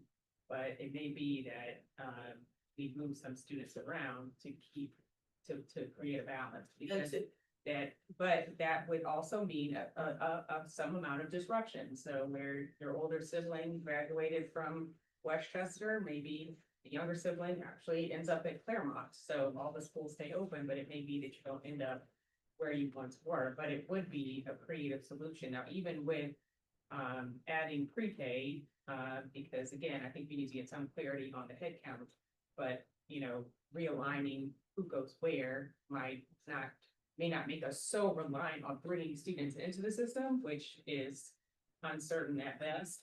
And I have my thoughts about continuing to seek out tuition paying students. I think there's a line to that before we get to the point where we're trying to privatize a public education. But I think that is something I would like for one of your committees to think about. It is a viable option. My other thought too is, with these data sources, I think from what I have read and researched and looked at, there's some level of dirtiness with looking at birth rate as a predictor of kindergarten enrollment. We just have to, we have to accept that. So these numbers are just going to be, there's going to be some limitations to it. So I think we should get less, we shouldn't be so tunneled into this is the birth rate, so this is what is going to be the kindergarten enrollment. There's just going to be, there's some limitations to that as a predictive value. My other question would be, I guess this data group is, how accurate is the Woolport report for Decatur? They should be able to figure that out. If it's like been spot on for us, then we should use it. instead of like looking at these other sources, we'll drive ourselves crazy. But if the Wolf report works for Decatur, then we should use that data set and not, try to reinvent the wheel. Dr. I just wanted to say one thing, what you were sharing about specifically Winona Park is something to really think about, because you realize Legacy Park is going up in various phases, so when predicting enrollment, your demographers are looking at new builds and other construction and how that would potentially impact. So thinking about that in that way is definitely smart, specifically for Winona Park, because the way it is zoned currently, Legacy Park feeds to Winona Park. And there's another development not too far from Legacy Park that will feed into Winona. So I just wanted to say that. So the other part, maybe, I think this is what you were referring to, I'm thinking of our June, I think it's June, and the capital presentation, and I thought one of the things we were hearing is that teachers have children. So to this students coming into the district, we have the students that are born here, the students that move here. I think we started with some tuition paying, but then my understanding is we also have another group, which would be staff children. Sure. So are we, I guess I'd like to know more, unless I am wrong. It sounds like we're trying to figure out how to get that capital outlay number for the elementary schools for next year, if it's possible. Then. Can we have the group acknowledge it? Because if everybody is asked, what is the problem we're trying to solve? And if that is the problem we're trying to solve, we should just acknowledge that right And now. that would be great. We have an excellent no catch in the back, it's catching everything, and we have not caught the problem. So- trying to sit on fence. I feel like that is the problem we're trying to solve. It think sounds so. like you are, like, what do the other board members?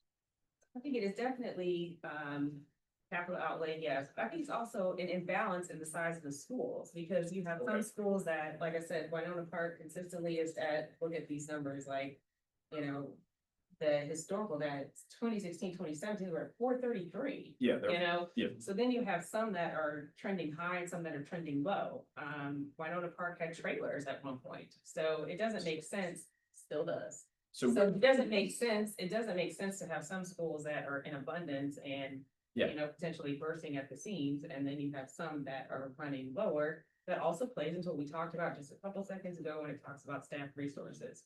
So Would we say- if we're imbalanced in that regard, then we need to look at aligning and balancing resources and aligning and balancing population. There's 3 schools in the north, 2 schools in the south. But maybe it should stay that way, but we need to look at how all of our students and our staff are balanced in that regard. Should we say then, rebalance the distribution of students within the system to equitably distribute the students and get our northern schools above the 200 capital count threshold? Did that capture? I have a lot more questions than that. Yeah, and I wanna revisit. Just take So- that. Okay, so what I'm doing, so after the report. Yep. There is a sheet of paper. Is it trying to? Most genius you ever seen. Is it the most cheapest sheet of paper you've ever seen? Turn it in at the end. Yeah, and you don't have to turn it in at the end, but it is a very much a genius sheet of paper. Yeah.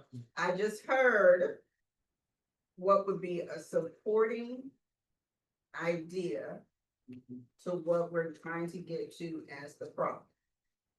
So that, am I right on that? Yeah, I wrote as the core idea is we want to be stewards of a fiscally sustainable school district, period. So nothing more or less complicated about that. The questions I have, and I need to pour through this, but if the data doesn't answer, I won't, is how much do we save? Or how much is each school costing us? He just threw out the capital number, it's a lot more than that. Kind of a B sub point to that is like, how much we spending per student per building to teach, that's the only equity concern. I'll just throw it out there. If we're spending $50,000 a student to educate every kid at Oakhurst and $4,000 to educate every kid in the high school, that's a problem. made those numbers up, but that is a problem, and that problem should have a threshold somewhere, and I would like to know it.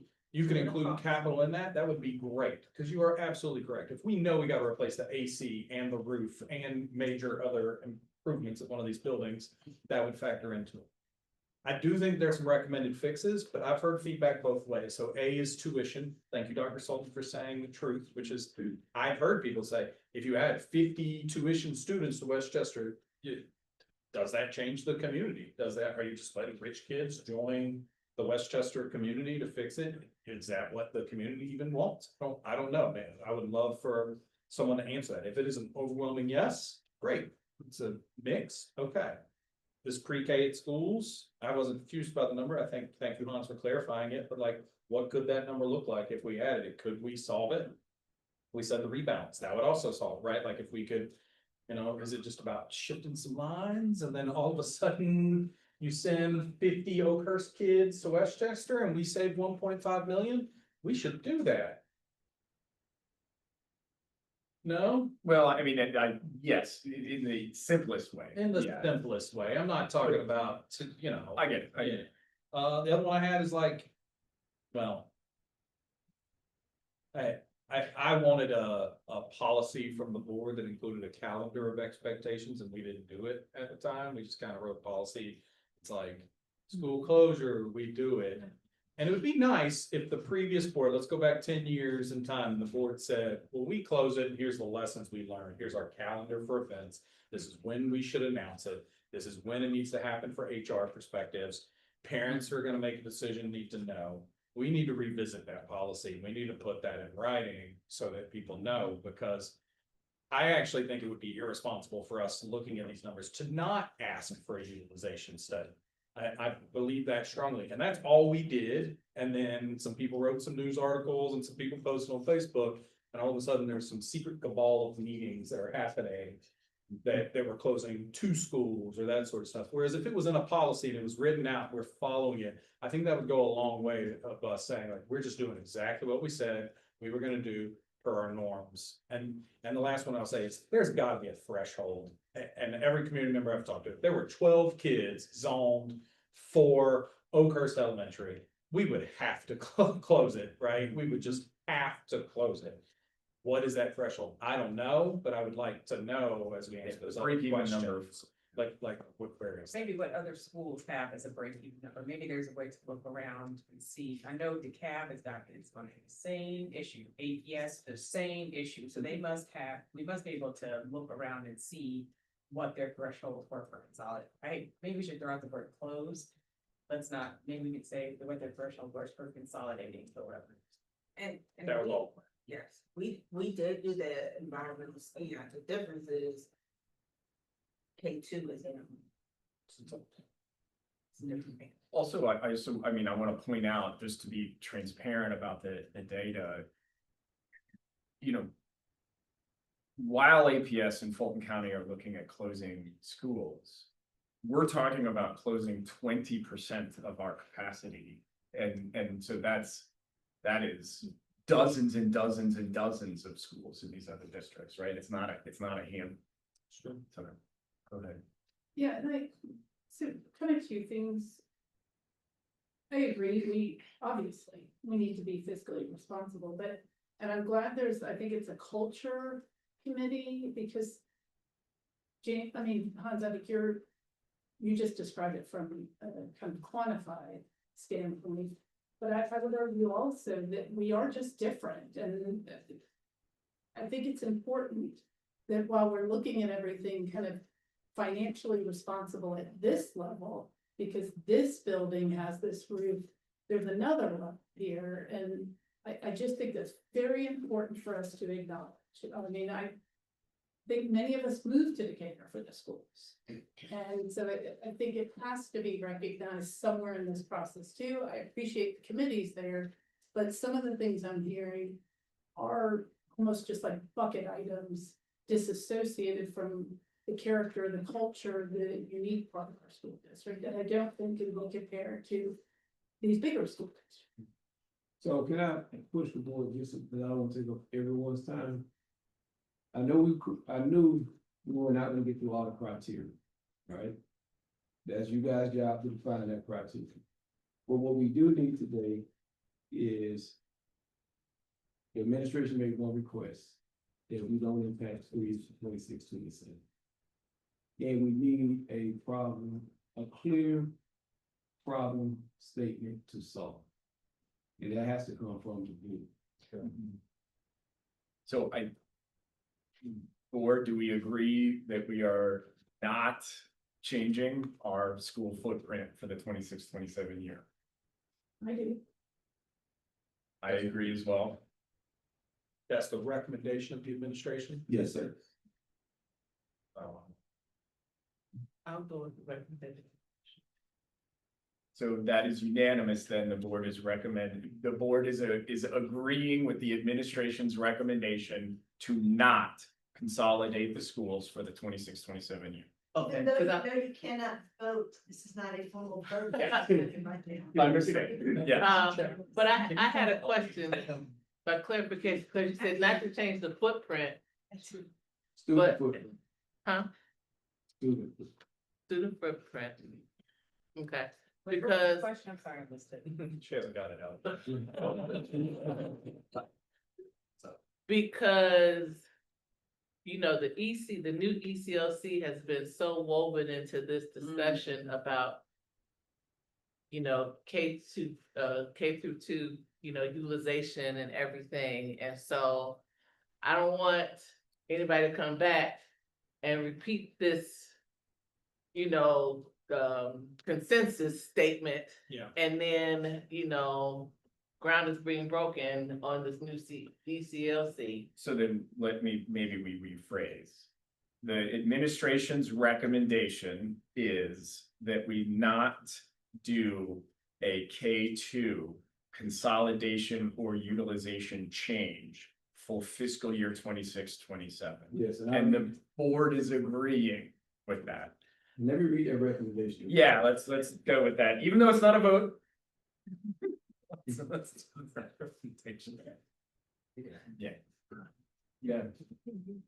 That's a yes for you. I just want to make sure we're crystal clear on what the recommendation. The administration is recommending a keep open strategy for 26-27. Keep open, yes. Keep open strategy for 26-27. And we'll work with our committees to co-create and see where it takes us beyond 26-27. That does nothing to foreclose a tuition approach or more pre-K stuff, correct? Or can I ask you, like, if there were, if we got to a point where it was like 180 at this elementary school, are there volunteers that would leave, go from this school to this school, that would also, right? That's the part of the co-creation in the future. So the idea that Mr. Adams has said, what the administration is recommending, the keep open strategy. Work through the committees. No impacts on 26-27. Working through the committees includes everything that everyone has referenced today. From pre-K to if you want volunteers, whatever the community co-creates is where we go. And that then comes back to you, I'm sorry. And then then, that comes back to you guys. and so are we supposed to try to tackle these other things during the work session So, in December? We've tackled bullet number 2. But we have to tackle bullet number 1. Unless y'all tell me. Tell me what you mean by that, like how granular do you want that to be? I mean, is the like continue to look at capital, make sure we're maximizing the budget for student success? Is obviously like a vision type statement that we have and we endorse. Is that all you want, or do you want something more than that? So I need a North Star from the board. Tell me what we're going to meet with these committees to do. We meet That's with separate. committees to solve what problem? What are we trying to solve? How to keep the schools, how to keep the K through 2 schools open? How to get them to the minimum capital threshold count so that we are not incurring a burden of cost that the state would pick up. I would Is say, that- more broadly is how to address the problem of one or more schools that is under the 200 student mark. I think capital outlay is a symptom of the problem. Great. Yeah, so you could say the problem is we have one or more schools on any given year that may be below a 200 student population. How do we address that problem? So then from there, we have multiple solutions. Tuition things, pre-K, rezoning, school consolidation is but one solution to that problem. But we are saying, we're pivoting off the 200 student number. We're basically saying, how do we get every school above 200? No, we're not saying that. We're saying that how do we clear the problem? The problem is we have multiple schools that are below 200. So the problem, that is the problem. He didn't ask for a solution. He just asked what the problem was. So that is the Well, problem. the scope. The scope of it is we have one or more schools on any given school year that are hanging out below 200. So then from there, you can come up with a myriad of creative solutions. And I think that's what you should take back. But the myriad of creative solutions are to get the schools above 200. I don't understand why He's got we're. a problem statement. He didn't say I would- problem statement. I would also like the committee to be, if we spend this year and we can't, like, we should also be pessimistic. Being armed with data that is like, this is what it costs to keep these schools open, this would be the fiscal impact of closing, this would be the fiscal impact of that. The committee should also do that, and your scope, as you stated, it doesn't come close to providing that data. Cause I have a lot of the one I could not answer for the community was like, this is how much we would save, and this is why we need to save that money, and this is what we do with that money. But doesn't that fall under like some of those specific committees, Yeah, I mean, his point is though, the way I was framing the statement wouldn't allow for that analysis. So you want that analysis done, I agree. And so that would be, well, what to produce. Yeah, We need to produce that analysis. right? And so we need to produce it, and we need to produce it by when. That's what we're asking from the board. That's the direction we need. I think some of those committee deliverables will, depending on what their deliverables are, some are gonna move faster than others. I think some like the finance committee, I think they probably are gonna move faster than say maybe the culture committee. They may wanna put surveys out, they may wanna meet with the PTO presidents, but things James is asking, like looking at capital outlay, looking at HVAC, roofing, pulling this data together, cost per pupil, all those backwards projections. I feel like they could probably do that over the course of a couple of weeks or months. But then looking like really digging into culture, what it would look like if you only had 4 schools, what it would look like if you rezoned a school, what it would, all those things that may take a little bit more time. So we got second bullet down. Are we ready to stamp the first bullet? I'm trying to think. Because the rest we can cover in December work session. Yeah. But we were really asking to get 2 of these bullets knocked out, the first and the second. We've done the second. I just wanna complicate this, I think, or make sure that I address it, because maybe it's gonna be in the committee, but I thought another thing I was hearing, and maybe this is responding, Hans, to your point about COVID, was the issue that people were not sending their children to schools here. So I realize on one hand, we heard about, you can't look at the birth rate as an absolute that they'll be in the school building. So is that something that the culture committee is looking at? If it turns out, on a street level, these committees can start looking and seeing, hey, I know those 3 houses just had 3-year-olds, and I know those 2 houses, so So I remember, don't know, if committee, I'm asking a clear question, but is You are. that something from the committee? but the committee is asking the board Right, exactly, for direction on what to look for. Not that, the committee has ideas, sure, It but feels like we have to go. they wanna know, they're willing to work. They did come in willing to work. I thought it was a very positive feeling at the end. But every committee stood up and said, we need some direction from the board. But we do that. I feel like we have to go through each committee And handle it one by one. yeah, their deliverables.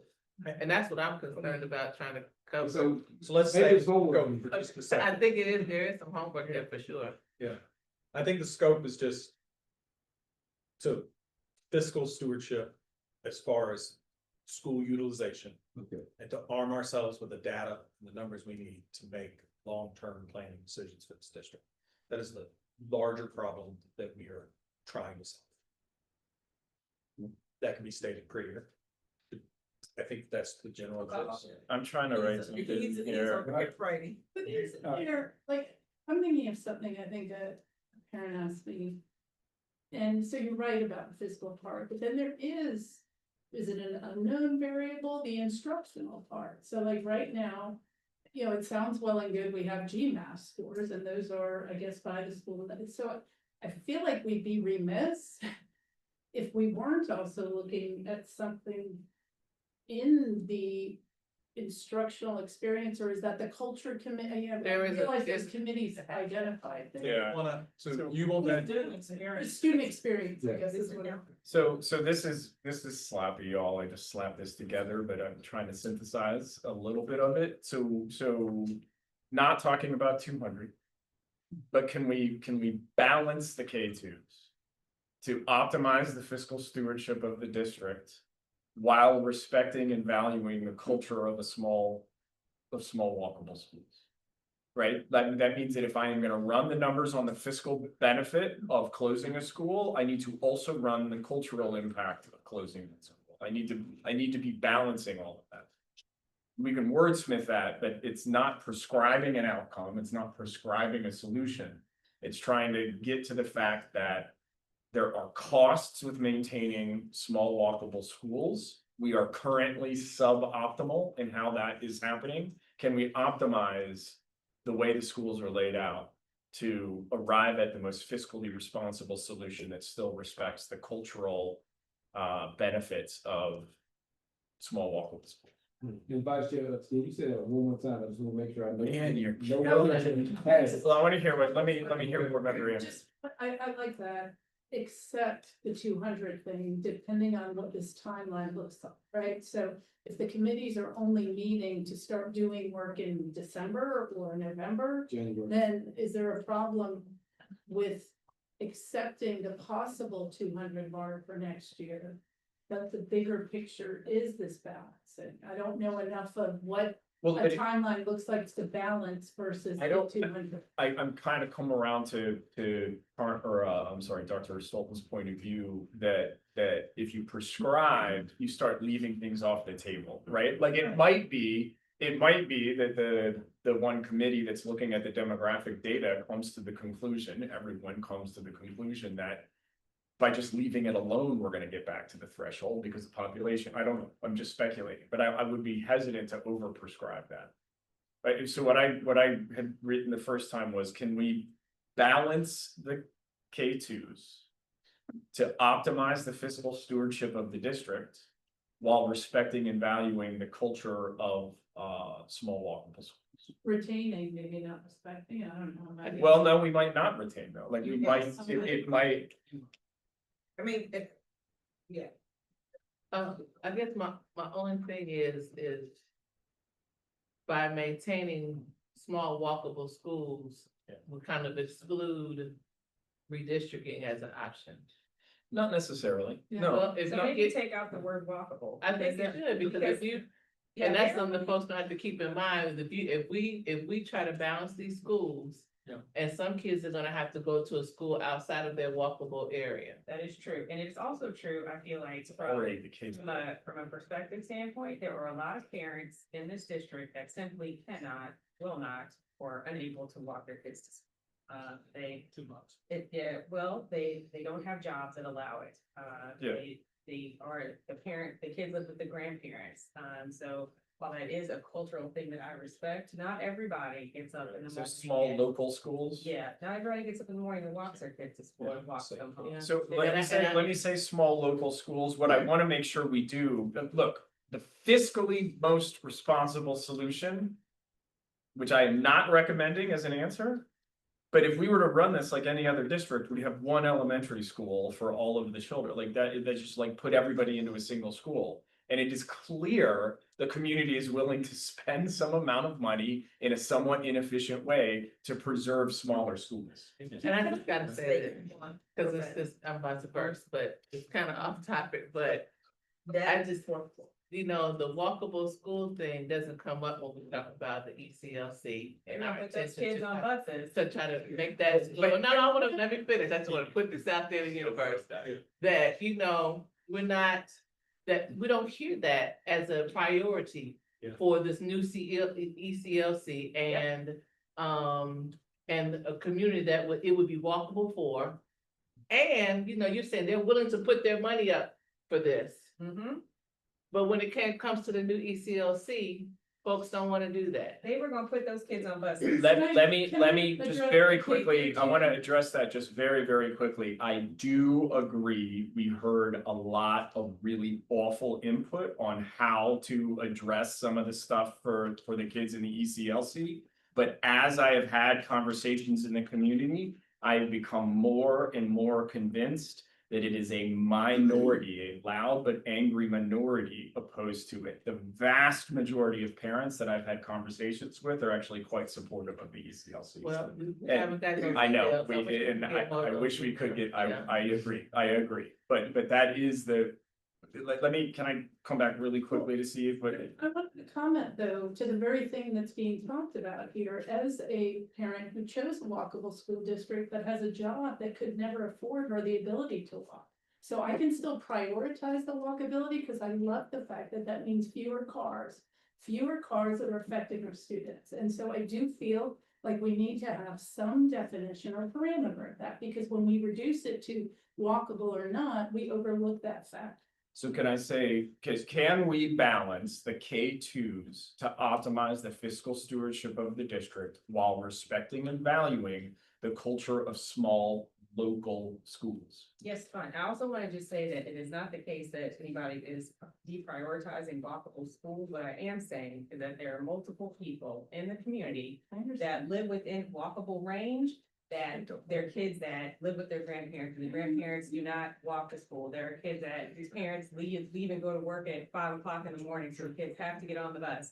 So I just want to put it out there for folks that while I appreciate that this is something that they value, not everybody has the ability to get up in the morning and walk their kids to school and walk them home. Their family demographics are just not set up that way, and sometimes it's a pain point when we get locked into thinking that everybody in Decatur is set up the same way, because they are not. It is not that way. For last statement or last point, because we do have to move. The community wants, yes, the community really wants to hear from the board that the new ECLC is linked, yes or no, to the K2 decisions and steps. No. Obviously not, like, we're not opening one because we're closing another. I think that it comes from sort of like, it's all one big pot of money and that sort of stuff. No, in no way. It's like, we, at the last budget thing, we did like, literally paying back the bond is, we could fix a few things with like. Changing the way we've been doing accounting for the thing is roughly the equivalent of what the bond costs. Ultimately, closing the schools about long stored stewardship, putting kids where they need to be served and serving kids. So, no. I understand what you're saying. It isn't actually impossible to say no to that question if we really think about it. It all is all one big pot of money, and I understand that. That's what's, but at the end of the day. No. Yeah, and I will say, no, I have not heard anything to link the two, but to James's point, I think we're asking people a lot to disassociate the two financially, and it's not just the building, there's also the operating costs, but no, I've never heard anything like operating costs and what? the new ECLC, so. Oh, I thought you meant the new K2. Well, because I think we were just asked about linking the new ECLC to K-2, is that correct? And I said no. Yeah. And then James talked about the reality that people are looking at finances. And that is the thing that I find very difficult to discuss with people. Oh, but that's it. I should not have opened up that can of worms. That's okay. I apologize. One, we have SPOS for capital, or we can build an ECLC. We have a group of students that have historically been underserved in the community that promotes walkability and proximity and is willing to go to arms to not close a K2. Or for the last 20 years has refused to put it in a place where a group of people sold us land, an organization, the health, sold us land 8 years ago. We have just sat on our proverbial ass and done nothing about it for all of the time. That is, in my mind, not a silver bullet. I said that publicly a couple times, but it is doing a little bit to rectify a historical harm that we are all carrying a little bit of responsibility to. During that same time, as a school board, did we say like, hey, Jarvis did a great presentation. We are not using these schools efficiently. We are wasting tens of thousands of dollars that I would prefer to give to teachers, that I would prefer to put a new gym in, that I would prefer to improve our instructional material. Can we do both? Maybe we're gonna put some committees to it, but they are not linked in any way. It's not like we're like, well, we're gonna close an ECLC, so let's have some secret cabal. Step one, close one, open one, step three, profit. Like I have no idea where that linkage comes from. In some like thought process that we're going to take something from some privileged group of people or some people who can, and then use it for this underserved group of folks. I think that is kind of the thought process. If we can do both, we should do both. But it is not the case. That is not what's going on here. That is not the case. ECLC would be open to more than just that demographic of our community, right? I mean, it wouldn't just be limited, you know, babies would be able to come from across the district, right? I do want, I'm gonna come back and hammer on this again, right? Because I mean, I sat up with y'all and we've taken some of the questions and some of the angriest voices and some of the most common emails that we get. And there is a contingent of people pretty furious about ECLC. Sure. But man, I have had dozens and dozens of conversations with parents in the community, and to a person, they've been supportive of it. So I really don't want us to get skewed just because we have the angriest voices in front of us sometimes. I think it is important that we recognize that they're. I wish you would encourage them to come speak. That'll be that would help, and it might help them influence their neighbors. Yep, I hear you loud and clear. Members, 'cause it's hard. It is hard. It is hard. It's hard to sit up here and take the slings and arrows from the parents that don't want to support that community, right? Without question. But that said, there is no, like, everything that we do to promote fiscal stewardship of the district and to take, like, we had a whole presentation from Eston about pulling out things that are, you know, things that aren't working or aren't being used or aren't meeting those thresholds, those dollars. We're not doing that to be able to fund the ECLs. Like, it's not, that linkage doesn't exist. Fiscal stewardship is what we have to do. That's one of the steps that we're taking. It's one of the reasons why we looked at whether a K2 closure was necessary. And the fact that we're backing away from that now and taking a look at a much broader process involving the community should be evidence of the fact that we're not linking the two. Thank you. Can I ask a clarification question for that slide with are you telling us that we're having our December work session to kind of define the scope of those committees? Yes. Okay. Keep working on this work and the great thing about it is we weren't gonna talk about the book. Awesome. So we built the time. But we should give some thought before that meeting. I mean, I know we always prep for the meeting, but we should really have for each of those committee categories. You know, what some deliverables and. I cleared my 6, but you are correct. I'd like to see how those fit into the committees, and if the committee's not gonna get to one of those 6, then I wanted to. Also, yes, I know. Back to January, we're talking about, we're gonna meet. I have a baby. At the work session to discuss. And the very GMA document can help you kind of put your ideas down. Okay, we're going. Thank you. I mean.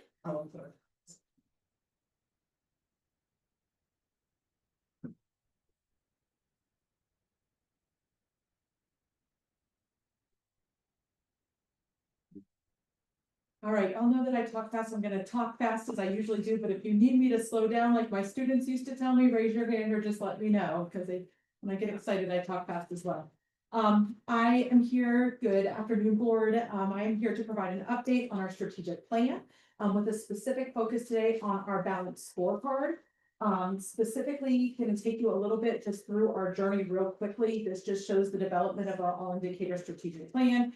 As you know, those of you who are on the board during the 22-23 school year, it was developed with stakeholder input. That was a year-long process. In 23-24, it was the hiring of Dr. Whitaker. And we really brought coherence to the strategic plan, the 90-day findings from Dr. Whitaker and the charter system contract as well. And in that year, we were able to refine those objectives. So we have 16 objectives underneath the 4 strategic accelerators.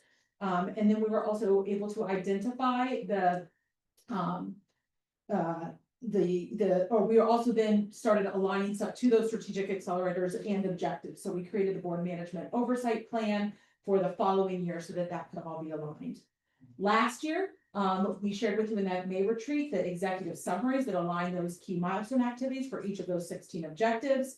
And this year, we're continuing to execute our priorities, and we have all of those foundational tools in place. And we're continuing to make progress on each of them so that we can let you know where we are, manage any risks, and celebrate achievements. So this should look super familiar. This is just what I spoke to. We know the all indicator strategic plan. You hear it at every board meeting for every presentation. And there's the 4 strategic accelerators, and underneath each are 4 objectives for a total of the 16 objectives that we have.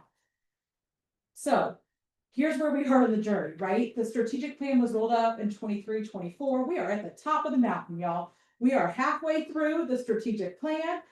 We have climbed, we have worked, and downhill can be a little bit of work too. But this is where we are and where we're going. And so we're halfway through.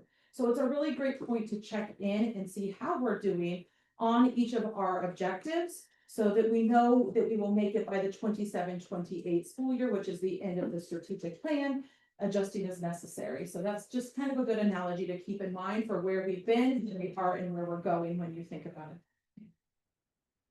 All right, so you're familiar with the board management oversight plan. This is published on our website. It is something that is created every spring for the following year. This is so important. It was introduced in 24-25 because it highlights the plan topics for each board meeting. So right here, it's aligned down the left by board meeting month, across the top by the strategic accelerators. And in the middle where it meets, it tells a presentation that you can expect. So that helps us, and we make sure for each of those 16 objectives that it's covered. Oftentimes it might be in a state of. So sometimes state of will then cover those objectives. So that's a way to make sure we're being transparent and accountable to each of the objectives and providing updates to you, the board, as we go along. So that's kind of where we start off so that we know what it is that we're providing. Now, we know sometimes it's subject to change and it'll be responsive as needed. So the main presentations remain the same. Sometimes things might fluctuate and move. For example, CCRPI release date sometimes changed, so we have to change that student data focus. We had a change through a board retreat to change our policy timeline because we wanted to push up those facility policies. So some of the changes caused other adjustments in there as well. So it is our kind of roadmap, but there are things that change sometimes. But it does provide transparency of what topics are going to be discussed and accountability. You'll notice also there's a student data focus column, so we know that when certain data points come up as some of those indicators, kind of our checks along the way, as well as the budget, as well as kind of the policy as well. So that lets us know kind of from the board where those perspectives. Last year, we worked with you all on executive summaries. So this is also linked in Simply and available to the public, but it provides a high-level overview for each of the 16 strategic plan objectives. So in there, it gives major milestones and when we expect to meet them. So where we are on that mountain journey, so that we'll know that by 2028, what all has been implemented, and it allows us to kind of keep us on task and in scope of projects there. So also serve as a transparency and accountability tool. So the balanced scorecard is now our measurement and our evaluation tool, right? So all of these tools help us ensure the execution of the strategic plan. This is where we publish our 16 key performance indicators, right? And as a reminder, our KPIs are our lagging indicators. We have formative measures along the way to help us ensure that we are on track. But when we talk about KPIs and reporting on KPIs, as I am today, it helps us measure and evaluate our work from that lagging indicator that we've identified alignment to each strategic objective there. So I'm actually going to click and go live for you real quickly.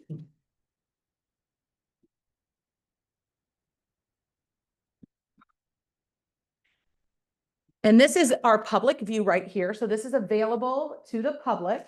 A couple of things to note. I'm actually here in the reports. When you first come in, it's under planning and all indicator. That's our strategic plan. And more than one way to skin a cat, but one way is we can go to reports and our balanced scorecard. So here you can see our strategic accelerators and each of our objectives. All right. Most of our objectives, remember there are 16, have one KPI. You'll notice within Strategic Accelerator 1, 3 of them have more than one KPI. It's really the same measure, but it's just divided up. So in this first one around high quality standards-based instruction, it all has to do with CCRPI content mastery, but you'll see that we divide it into elementary, middle, high, ELA, and math, for example, or in the high school, the EOC courses. All right, so you can kind of get an idea here. As we go through, same thing for 1B, we break up STAR, which is our measure, but we break it into the grades ELA and math. All right. STAR was not available because this is really now we can talk about it because we were doing math before. Correct. So that's why you'll see these gray. I'm going to get there in just a minute. And then same thing in 1D, you'll see there's more than one KPI, but again, kind of the same thing. They all have to do with content mastery and content mastery of our subgroups in different subjects or measured areas. All right. So you'll see there. But then our other objectives, again, strategic accelerator, the 4 objectives underneath, and the KPI that is aligned to it. All right. And so the others are a one-to-one. Why is there a blank yellow? Yep, I'm going to go there in just a second. All right. So a couple of things you can glean from this, right? And I'll leave this up right here. A couple of things you can glean. That's how we read it and what it's telling us. Now, our baseline data, right, was here. So we have those 16 objectives, 4 for each, but we have 43 total KPIs for the reasons I just said. So, when we're looking at this, a couple of things, what it shows is it shows now several years of data. So the 22-23 school year was our baseline data when it was available because some of the measures like STAR was not being used. That's in gray right now, all right? You will also see if it's in green, where we're actually adding in our data. If it's green, it means we met or exceeded. So for us, we went from 73 at the baseline, year 22, 23, 24, we moved to 74%. So it was an increase because the measure for this one has to do with a percent increase. You can see in 24, 25, it went to 73%. So it is turned red. So the green means meets or exceeds. The yellow means improvement, but did not meet. All right. So we're making some progress and that might be okay. It might be that's just where we are on our mountain journey. We might not expect to make it until we hit 2028. ECLC, building a facility, we might not make, we weren't expected to make it this year, but we're making improvement towards it. So you would see that. The gray just means it's not evaluated or it's just not applicable. And if it's blank, it's because it's currently pending. The data's lagging still. We don't have it yet. But how, I understand the gray. How could we know that it's yellow if we don't have the date? Great. So I'm going to show you that for that one. So in this one, it had to do expand and diversify student offerings. So that one has to do with, what this means is it was coded by its owner as making progress because we are improving upon doing those offerings. So we're expanding the number and that was done there. I said more than one way to skin a cat a minute ago. So if I go to KPIs here, I don't like this view. There's multiple views, so I'm going to group by the plan item so it's in that same order. That makes sense to me here. And here it gives a little more details for my folks who are detail oriented like myself. And here we can see students actively involved in expanded offerings. And there's a notes column here. Oftentimes you can hover over the other one. We established the tracking system. So we're making progress. Yellow isn't bad in this case because we've got it on our major milestones in our executive summary to get it done by 2028, but we're on track according to the milestones that we've set because we've established our tracking system at this time. Does that help? Okay. So again, more than one way. This one you can see if you wanted more details, some of the stats. You'll see some are blank. We have 2 that are blank. The Georgia DOE Climate Star rating usually comes in about March. So we expect that. So we don't have that data yet, for example. And where our fingers are crossed, but our variance of 2% on our budget, we're waiting for the final budget audit to be completed. We heard our last board meeting that we believe we'll be at that 2%, but once the audit comes in, we'll be able to code that officially. So the climates, is that just the stars, or do you remember in our August retreat, I thought we looked at lagging stuff that's related to the. Yep, correct. And it's a lagging indicator. All these are lagging indicators, right? And again, we're measuring along the way with other milestones, other accountability tools, but this is that transparency tool that lets us know from the key performance indicators exactly what we're doing. Now, once again, this lets us know kind of where we are, how we are on track, and how we are doing. And I forgot to. I know, I got to go back to the presentation. I was like, oh, sorry. Or do you have any questions about any of the KPIs that are listed there and the progress that we're making to them? And this is all front facing for. Yes, so just how Amanda went and toggled to say, okay, you can go back to the KPI view and group by this and group by that. Anyone who goes into Simply can see all of that information to that level of detail. I was not logged in. I was a public user just now on the computer. So it wasn't Amanda's view, it was the public view. And this is just a summary of kind of what I just scrolled through really quickly. So for this here right now, we have 23 of our 43 indicators are that green, that meets or exceeds. 4 of 43 are improvement, but did not meet. 8 are no change or declined. I want to draw your attention to no change. So even if we made no change, it looks red. It might not actually seem as red makes you feel sometimes. 6 of 43 were not evaluated, and we have those 2 that I indicated that are pending. So, and a few things, even on the red ones, most of them were related to the student achievement ones, and they were really small declines, like maybe 1% or 2. And all, but I believe 2 were still above our baseline here.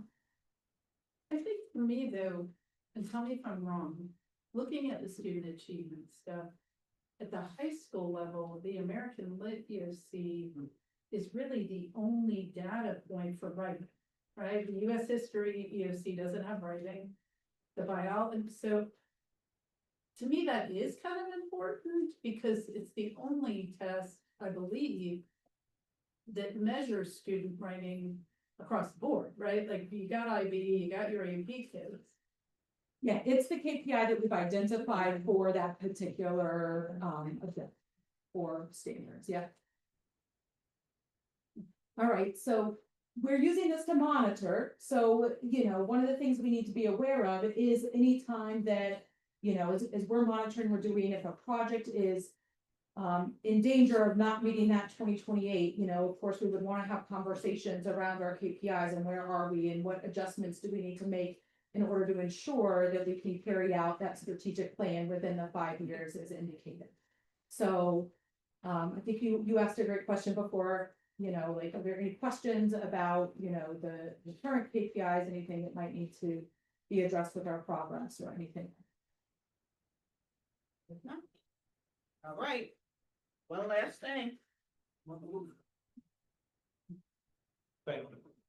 Thank y'all. Chair, esteemed members of the board. To the representative of Although financial operations impact all four strategic accelerators, budget parameters and priorities fall directly under strategic accelerator number 4, organizational effectiveness and excellence. So this month, I presented to you all the fiscal year 26 budget parameters and priorities. They have been updated for fiscal year 27. So are there any discussions or input into the parameters and priorities under organization effectiveness and excellence? You mean like? Do you Another, want to revise any change, add? This is set to come to you, just like the SAG, set to come to you for consent agenda next month in December. And so here's the opportunity. When we brought it to you at the board work session, there really wasn't any feedback, just like, okay, continue doing that. One question did come up and that came from board member Herndon, and he asked the question, go to the next slide. He asked the question about the third bullet, maximize revenue from state quality basic education, which is QBE, by improving full-time equivalent, which is called FTE, count coding, scheduling, and staffing allocations. The next page in your binder, under 7. This little chart. Yes, this is your chart. So the blue line at the top is your enrollment at the high school and all of the October FTEs. October FTE 22, I wasn't here. October FTE 23 is when I said, we have to change the master schedule because we are leaving money on the table. We made the change, and then you see October 24 and October 25. October 25 is what happened 2 months ago. So So the schedule changes occurred in 23 and 24 FTE. So that's the high school. So you went from 6,800,000 to 7,900,000, and you did not substantially change the number of students. So the enrollment, what did change is the count coding and the schedule. Then you look at it for the middle school, you see the enrollment first, which is the yellow line. And so the enrollment has gone from 1,323 to 1,310. But you see here the actual QBE earnings. So 22, I wasn't here. 23, I was here and said, we need to really take a look at this third bullet. And then you can see we went from 5.3 to now we're at 5.9. And that is with fewer less students. So I know many in the community have asked questions about, well, what is QBE and what is FTE and what is count coding and what is schedule, how is scheduling linked to those things and linked to staffing allocations? Those are a lot of educational terms, but this is what it boils down to from a fiscal standpoint. So I just wanted, I mean, Jen, you asked for it. You wanted to know if it made a difference in. Yeah, so prior to the schedule change, they're getting $3,771 per student at the high school. And this October, we got $4,277 per student, so literally $505 more because we do a different schedule Per student. per student. Per student. And it's not And at really, the middle school, it's the exact same thing. It went from $4,066, $4,507. I got that by just dividing the total budget by the Yes. total kids. and it's not necessarily that cut and dry, because depending upon your disability or gifted or what have you, Sure. that determines different weights, which determines different FTEs, which ultimately comes into a different QBE patient or earned. But But, at a very high level. yeah, a You see- 2%. Wow. The 2% pay increase that you're proposing for salaries from an HR is covered by the switch law. So that's where understanding your budget parameters and priorities is important to see, to say, this is what this means. But I think another way I look at it, and I wanna be able to unlook at it and help it, is that there's been like, yeah, it appears the 6 million or six, whatever, 927, so like almost 1 million increase in 2 years, right? More than, So, and that's great, but am I correct in saying that also means those teachers pre that were not doing an extra class, right? Or I talked about like the grading policy and the regrade, and so when I look at this, I also wonder though, are teachers doing more work for that extra QBE? That additional QBE was because you had on account day Right. classes that were not counted, that did not carry FTE weight. Yeah, no, I understand that, but I thought that also meant that the Tools for Success class, which is a new class that earns QBE, right? But that's not sitting in your account. And so you have to understand the master's schedule to really see when you should put things and when you shouldn't put things. And on a Tuesday and a Thursday is not when you should put win time. And that's ultimately what we were doing. We had win time on a Tuesday and a Thursday. so you're saying you wanna make sure that that 1.1 million didn't come on the back of extra labor. on Yeah, teachers, like but- fundamentally, if Yeah, the I would- teachers are doing more. Yeah, I would be a little, if there weren't, $10,000 per teacher increase over that 2 years and scores weren't going up, I think that I'd have a little more agreement with you there. Well, but then I'm looking at the American Lit EOC score and it went down to 69%, and that's writing. College and career readiness as a global score was good, but when you look at the finer numbers, what I saw was we were at 70% for students who don't need remedial college work this year. But it was 70 to, I'm sorry, it was total, it went from 70, 72, 75, and then 37 to 32, so I just think it might be worth looking at. I understand what you're saying, we were maximizing QBE, that sounds phenomenal for fiscal responsibility, but are we looking specifically at the high school? If the high school teachers are doing more. So, but the number of classes that American Lit teacher is teaching is not different this year than it was 2 years ago. I do remember the conversation she's talking about was especially around like the one time days of the week. I think it's. And planning. Well, yeah, but I think some of it was that with this shift, they were teaching X number of classes and this required that another class be added on. However, the counterpoint was that some days of the week, they were actually teaching fewer classes than perhaps than maybe some of their counterparts had been because of things like wind time. My recollection was it was minutes, and I guess I would like to know more about. I loved the return on investment that we saw, right, from the kind of technology, the tutoring. I think I was going to the coffee house with a friend over the summer, and there were 2 IB teachers there. And I believe they were reviewing those IB essays that y'all might have to write over the summer, that kind of stuff. Like we've got other teachers that work 210 days.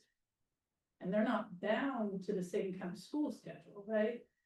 And then we have teachers working 190, and so like I said, the QBE earnings are great. But I guess I'd like to know a little bit more about the return on that time investment for students and teachers. If there is more time that was taken away from the teachers to get the QBE. I think that my first point, because I remember this came up a couple years ago when we first made the spell schedule was,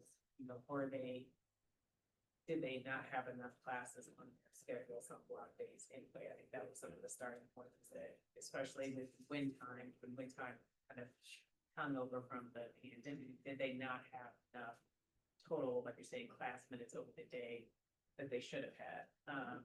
So I think, and I remember this comes up at GSBA a lot, is maximizing QBE earnings based on schedule because, it's something that we have to do to make sure that you're able to, like she's saying, you know, maximize your revenue from state funding. It's one way that you simply have to do it. But, I think your point is valid. Maybe just go back and top that up and make sure that you know, that we haven't, like, we're not, you know, breaking their backs to do it, but that they are, you know, teaching the required number of minutes. Because am I right, that the calendar survey is from 24, which predates this change? Not the new calendar, but I thought when we looked at the calendar at the board meeting with the workday, that was based on, I think, was it 24, 25 survey data? We could look at C. So that survey data, when I believe teachers were asking for more time, which is what I think the calendar has, that new or continued additional workday, right? I'd like to know if that survey was before some of these changes, to see were teachers asking for time even before we did some things. Teachers were asked, the first time that it came up in TAC was last school year, which is 24-25. That is when the ask came up for a teacher workday. And so that's when we started working it in. That's a great example of how you ask for feedback. It's not in a survey, but it becomes actionable. So we took the calendar to TAC last week. And so I think it was, we took it to PTO last week and we took it to TAC last week. So we have that data, and what we're doing is triangulating it, and it's still out there. Question.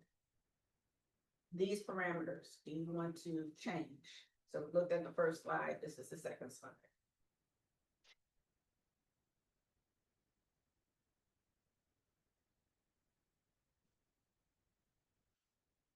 It's okay.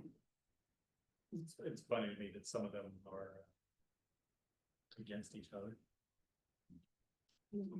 Maintaining competitive compensation structure for all employees is potentially directly counterintuitive to the previous slides. Maintain the tax rollback stuff. Yeah, and that's where the conversation with you all really comes into play, and the timeline for that conversation. Can't do millage recommendations until we have the firm numbers, and I think that's something to make sure we address. Will we be looking at a return on investment kind of funds for safety and security? Because I think a lot of that is this year, and then safety allotments, we're suggesting even more security. What a lot of things are. Did I misread with a red line, additional security staff? No, that was an update, that was just codified in SAT. Okay. Yes, no one's asking for more. That's just saying that that decision was made before the SAT was produced last year, so now it's codifying it and put it in there. But return on investment is not an academic return on investment, does not say, you know, you can say whether or not does Evolve work better than OpenGate and their cost analysis, but that's a system. That's what that academic ROI is. It's not person. I mean, I'll be honest, I've been doing morning duty at Evolve. If I had been doing it last year, I would have had a much different explanation of how I would have decided, but oh well. You haven't enjoyed your experience? It's not even the enjoyment, it's just watching the methodology. Now, I don't know, maybe my school does it different. I will say there's no modifier for safety and security, and there is one for all the others, right? Like it's equitable outcomes, it's competitive compensation, it's improving, and then for some reason it's just like, just invest. Yeah, I think we can put a modifier in it. A lot of the safety and security is actually being driven by law. Right, it's just meeting state, using grants, right? Yeah. But if we're gonna go above and beyond the grant, right, budget, I would like it to not just be invest, but invest in, I don't know, whether it's equitable or responsive or successful or. We can do that. And I wanted to add, new in front of invest in early childhood learning center. Okay. Put a new there. Absolutely. Put, responsive in there. Okay. All right, so. Come on, get y'all get all the time. Y'all can go. Yes, miss. Let's keep going. This is the timeline. Yeah, so this is the timeline that you guys have seen several times. Yeah. So again, we'll vote on the parameters and priorities at the next board. All right. Thank you. Great, thank you, Dr. Brandon. Thank you. Oh, I just have one question before we go. I'm sorry, I don't mean to delay this. For the budget feedback that you get there, do you in turn respond to those questions? Do you get questions? Do you get, Get it all, questions, feedbacks, comments. when you get feedback, like, hey, you should spend $100,000 on, I don't know, whatever, new bathrooms for the children at Beacon Hill.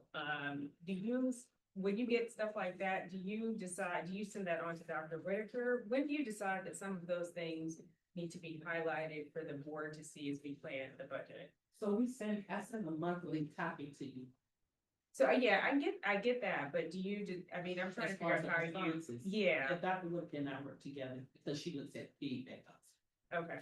And you at points in time kind of collate it to see if you see themes, like, 20 people asked for bathroom renovation, okay, and then you take that back to us. Yes.